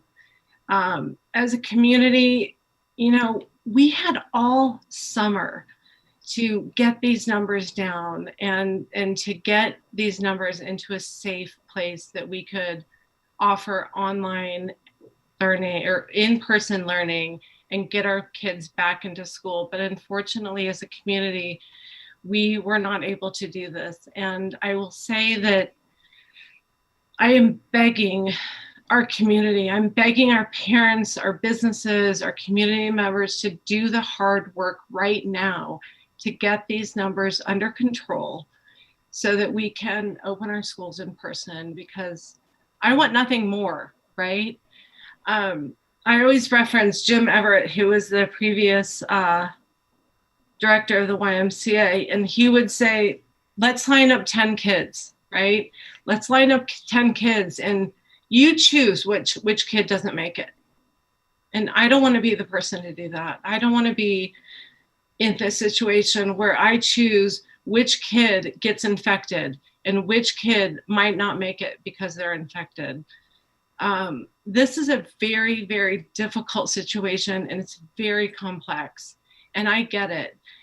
But we also have to look at our health districts, and we have to look at the recommendations that we have from our health leaders and do what is right for the safety of the health of our students and our teachers and our parents. And with that, I will be voting to support virtual online. Thank you. Thank you, Trustee Oppenheimer. President Other comments or questions? Trustee Rohn? Yeah, I had a legal question for Dan Skinner, if I could ask him.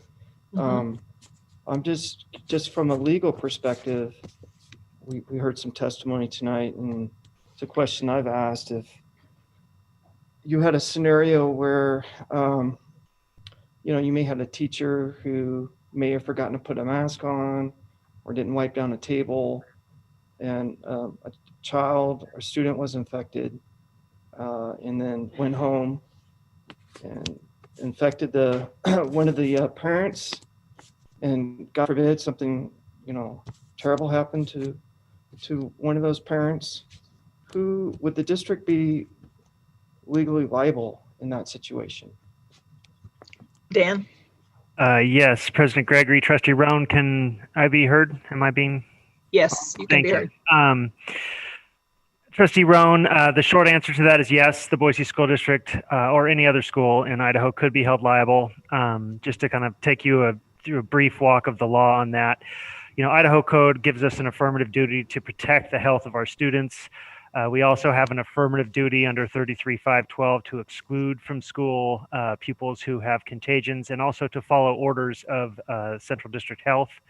The current guidance from Central District Health is not an order. It does not tell us we have to close. It is cast as a recommendation that because we are in Category 3, we should not be having in-person learning. Our own policy takes the statute a little bit further. Policy 3431 states that we should consult and follow the recommended guidelines of Central District Health. So we do have an affirmative legal duty in general to protect the health of our students. We also have an affirmative policy duty to follow the recommendations of Central District Health. So either of those items could be used to prove the Boise School District liable should a student get sick and either themselves be injured from that sickness or carry that to somebody else. That student would have to prove causation, that it was linked to us, that some act of the Boise School District personnel, exactly as you hinted, not wearing a mask, not following CDC guidelines, not following Central District Health, not following our own plan that we have put together for resuming school once that does happen. Stepping that to the next level, a couple of different things we could do. Students could sign releases that waived any liability for the district should they get someone sick, but if that student got somebody else sick, it would not take care of that third party's claim. Also, the legislature certainly could pass some sort of shield or liability for school districts. It's my understanding that they might take that under consideration in the next few weeks. So that could cover us. The last point on this I would note is that our insurance company has indicated to us that they will not be covering any liability related to the pandemic. They have expressly excluded that from coverage. So if there was any liability, any judgment entered against the Boise School District, it would come out of our general fund rather than from our insurance companies. With that, I think that's just kind of the broad sketch of what gets us there. But yes, the district could be held liable, and I would stand for questions. Any clarifications or questions for Dan? President Gregory, I do have a follow-up. I just wanted to speak to the motion, if I could. Thank you, Dan. Thank you. Yes, thank you, Dan, for that clarity. I just want to say that there are no winners tonight, and whichever way we vote, they're going to be unhappy folks out there. But I take my responsibilities as a trustee very seriously, and one of those responsibilities is the safety of our students and our staff. And even if one teacher, God forbid again, worst case scenario, contracted COVID and died, then that would be on me for the rest of my life. And I'm not ready to take that risk. I think the risk is way too high right now. And I agree with Beth that we as a community need to get the numbers down. And that's all of our responsibility so that we can open our schools safely. I think we all want to. I don't think there's any question there. So I will be supporting the motion. Thank you, Trustee Roan. Other thoughts from trustees? Trustee Dunn. I just had a point of clarification, a question for Kobe or Lisa. If we were to do this and we started virtually and 2, 3, 4 weeks, whatever, we go back and a parent is not comfortable, can they go to online school? What's a parent do then? Are they, yeah, I'll just stop there. Can you help me, Kobe, with the process if they stay virtually and then 3 or 4 weeks, we decide to go back and they're uncomfortable? What do they do with their kids? Kobe. President Gregory, make sure I'm unmuted here. President Gregory and Trustee Doan, it's exactly what Deputy Superintendent Roberts talked about at the beginning. This situation, we cannot provide everything for everyone in this situation. So if a family is struggling with how they're going to go about planning for the school year, and there's any chance that they're going to be uncomfortable with returning back to school, we would advise them to enroll in the online program from the get-go. The people that that will start virtually have to be willing to come back into our school system once we get to a place where we can be in person. And so I think that's the answer to the question right now. I would encourage those families, if that's where they are, to go ahead and enroll in the online system by this Friday.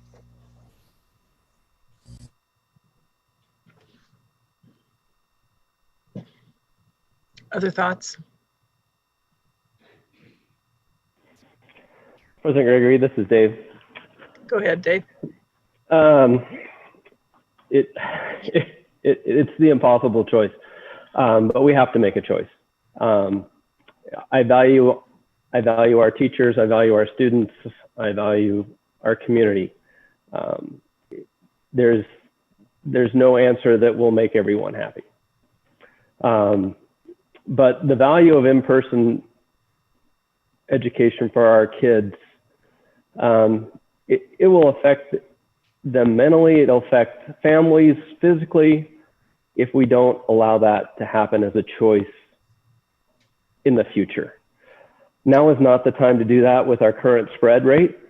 I feel strongly about that, and that's the community aspect of what we need to do what I feel like I need to do as a trustee. I have to take all the information that I have, synthesize it, and come up with the best decision possible. And using that information, my choice right now would be to, postpone the opening of school. I'm glad we give people choices. I think that's very important that we have the online option, but we also are striving towards in-person education because we know that our teachers, they will do the best job of educating our kids in person when it comes down to it. But we also need to keep them as safe as we possibly can. One thing I do challenge Kobe and Lisa in the cabinet to do is to allow flexibility on a school-by-school basis. Rely on the creativity and the knowledge of our principals and our teachers and our staff. They are great problem solvers. And every school is different. And I know you're doing this already, but let them create their own world within our constraints, but make it safe and have them serve their populations, because we have schools with very different populations. And those schools require different things to handle. And we have professionals, that's what they do. You hire good people and you let them do their jobs, but you keep them safe at the same time. And I know we'll do that, and I'm excited about it, that we will work really as hard as we possibly can to do it. I'm not excited about the decision, but I will support the motion. President Gregory. Trustee Doan. I just want to echo that point that Dave just made about the creativity and the schools and the individuals and the classrooms and the teachers. Sometimes as a board or, we try to make policy and everything be the same district-wide. And I just think that each school is different. Each building is different. Each classroom is different, and giving them a little bit more flexibility. So I won't belabor that point other than to support it. And then I do have one question for Kobe that just asking your thought process, or I know you guys really wrestled with this and helped me get, is it best to just, in a recommendation, I struggle with, should we just do it for the whole semester, right? I mean, going on and off or on and off and every few weeks. And so, on one hand, I enjoy the excitement that we have an opportunity in 2 or 3 weeks to get back to school. On the other hand, would it be best to just make a decision today for the entire semester? So I know you've already wrestled with your staff on that. Can you just take me through your thought processes, the pros and cons there? Kobe. President Gregory, Trustee Doan, I really appreciate your question. We've had a ton of conversations around this issue, whether it was for a semester or for a quarter or for 6 weeks or 3 weeks or 2 weeks. And the bottom line is, I think that any of those are options that are available to the Board of Trustees. Our thought process behind the recommendation was truly around the conversations with the healthcare providers that we've been talking to, that said, if our community will do the things that are included in the recommendations and the orders from a countywide standpoint, that we should see some significant changes to our transmission rates over the next 4 to 6 weeks. So as opposed to pushing it out until the end of October, which would be the quarter, instead of pushing it out until the end of December, which would be the semester. Our goal truly has been that we want our kids back in school with our teachers doing what we know is the best way to educate our kids. But we have to do that safely. So by pushing it out to September 8th, we really put ourselves in a position of taking advantage of 3 weeks online for 5 weeks of potential community transmission change data, if that makes any sense. So that's really was the focus of the recommendation. I think it does provide some hope also to our community that we can get ourselves back into in school. And I just want to reiterate some of the things that you guys as board members have said. Wash your hands, wear your mask, and social distance. If we can do those things, and they're things that every one of us can control, this is not a political statement, it's just the facts. If we do those 3 things, then we get to do what we all want, and that is get our kids back into school. Got a little bit on my soapbox there, and I apologize. Madam President, one more follow-up. Please go ahead. So I was a little confused on the motion when it comes to extracurricular activities. I felt like I'm unclear on, are we suspending them until the SIC decides? Because I heard 2 things, that it was the CDC and the SIC. Which guideline are we going to follow? Because I'd rather follow when the SIC and the principals get together and make a decision that's when we do it. But so I was unclear on the motion and want to get some clarification on the motion. Thank you. And Trustee Wagers, would you care to clarify or counsel with superintendent? I'll try and clarify, and I'll welcome to be corrected.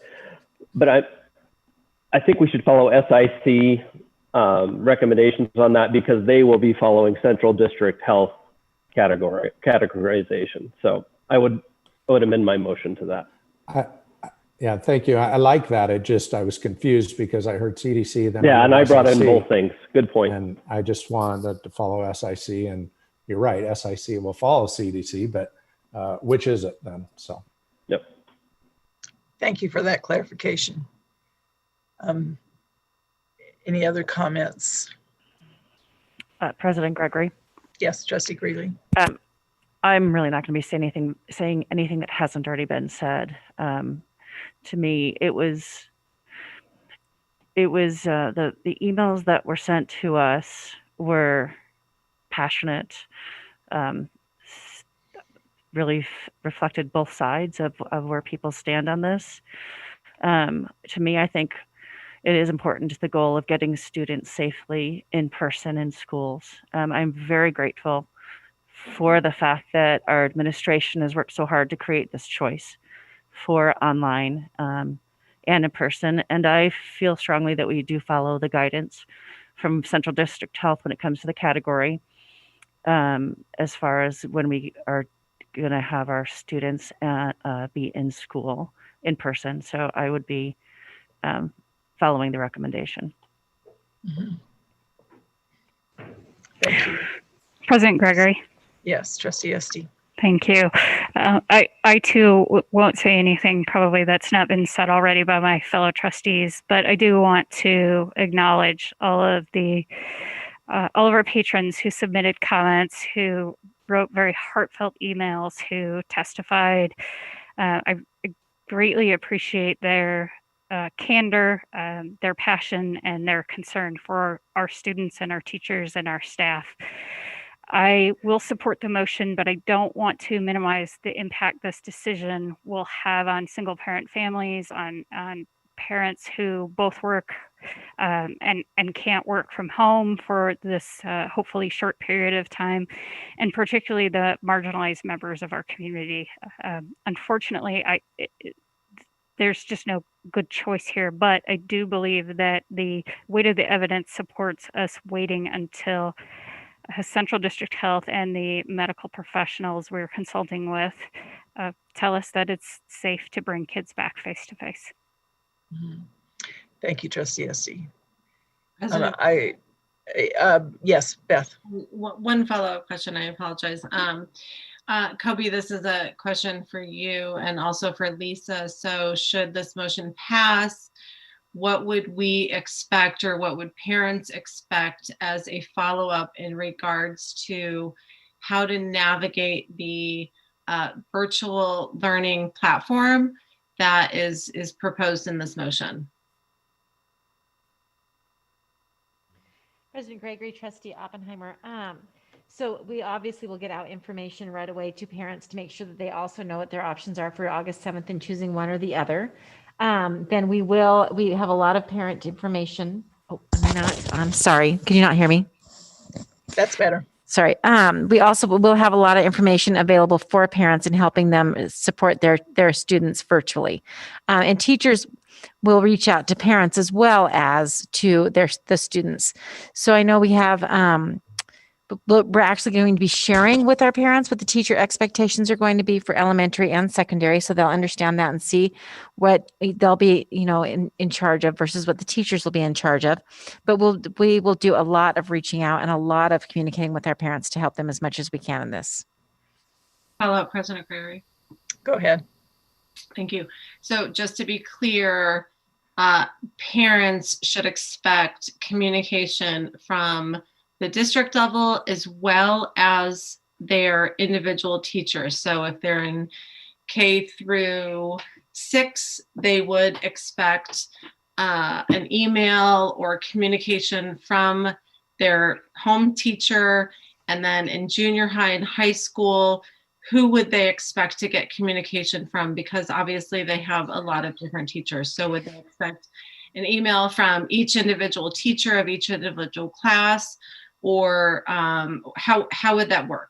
Help me understand that. So President Gregory, Trustee Oppenheimer, and you're going to have to give us a little bit of time with that because we've got to get staffing figured out. So we will have, we're closing, our online on Friday, and then we're staffing over the weekend. And once all of our class lists are solidified, they would, elementary, of course, would expect communication to come from their teacher there.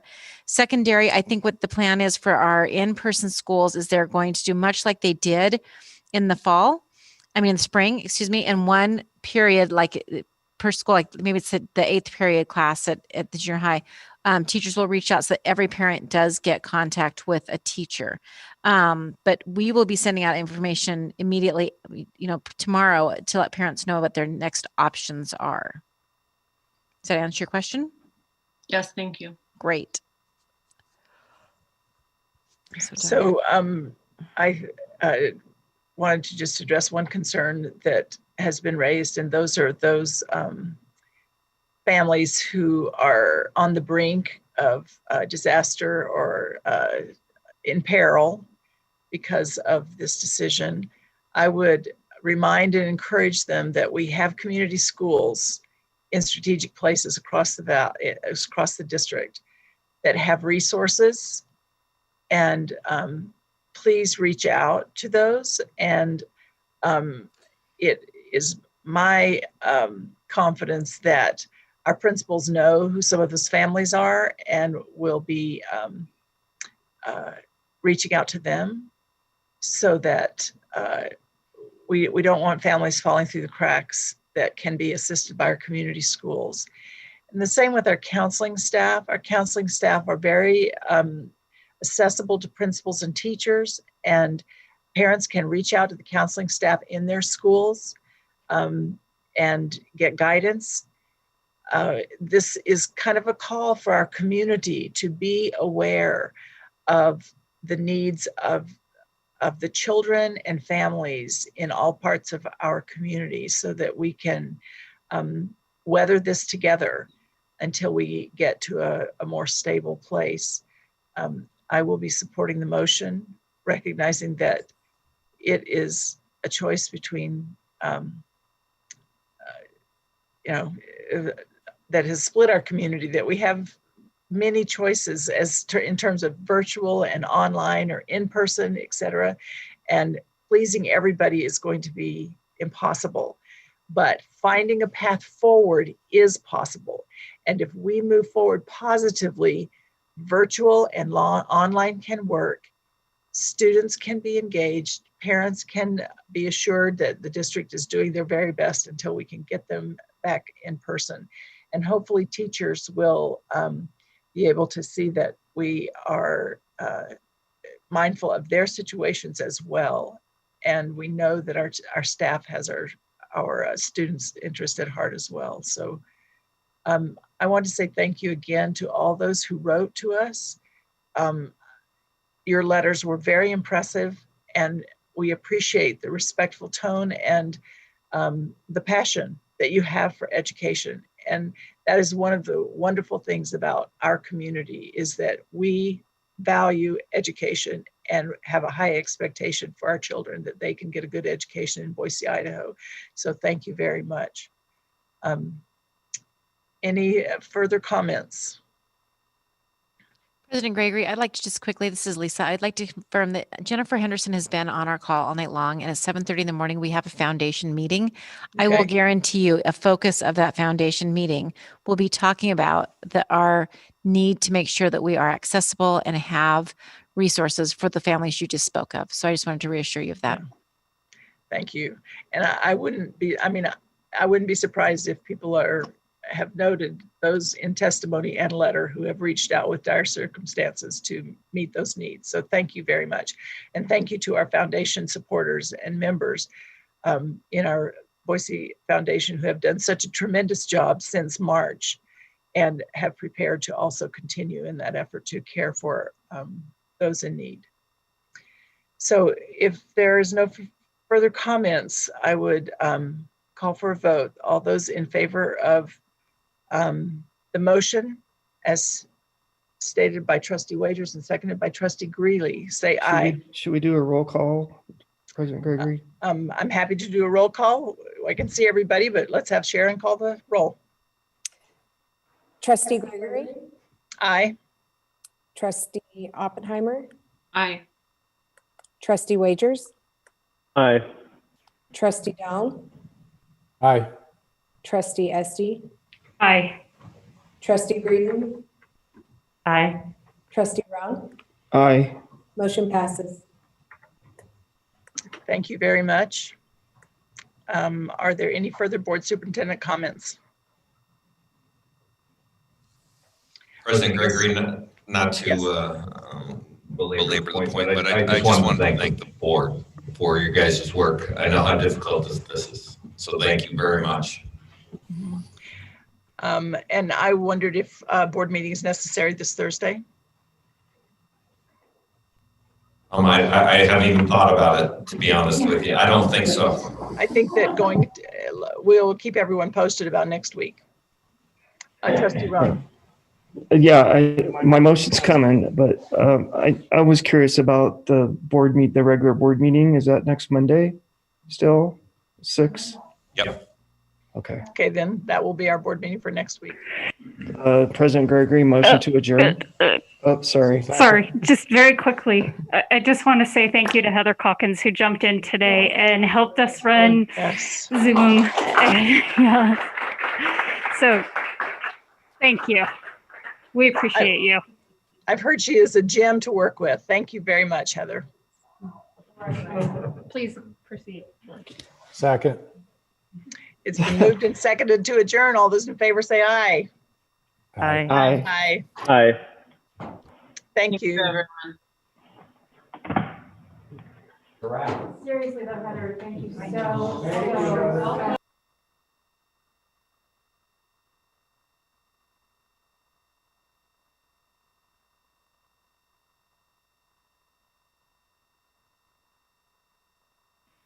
Yes, I hear you, but nothing is. Okay. Good evening. Yes, you can go ahead and start. Great. Good evening, everyone, and welcome to the Leon County School Board meeting. Today's date is August the 4th. We are meeting partially in the Aquilina House Center, and some of us are meeting in our homes due to the COVID-19 virus. We're happy to have you with us this evening. Our opening item calls for the Pledge of Allegiance, and we're going to ask Superintendent Hannah to lead us in the Pledge of Allegiance. Yes, ma'am, Madam Chair. If you would, please rise for the Pledge of Allegiance.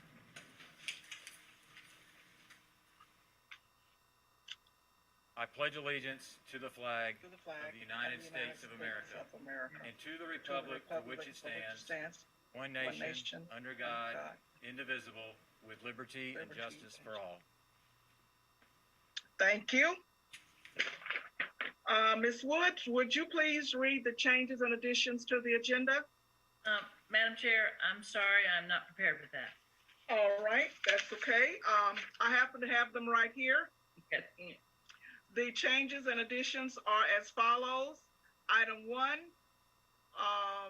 1202 FSU Challenger Learning Center, reference only number 5570, add additional documentation.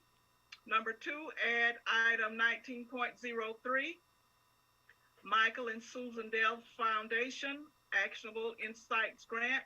This item had additional changes that were made before it could be placed on the agenda. Item 3, add item 19.04. The superintendent recommends approval to advertise amendments to 8450 communicable diseases for a public hearing and adoption on September 8th, 2020. The information for this item was recently finalized. And add item 19.05, the superintendent recommends approval of the 2020-2021 regular school year calendar amendment. This information for this item was recently finalized.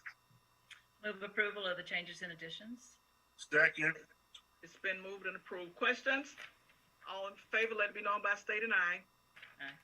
It passes. Thank you. Sorry.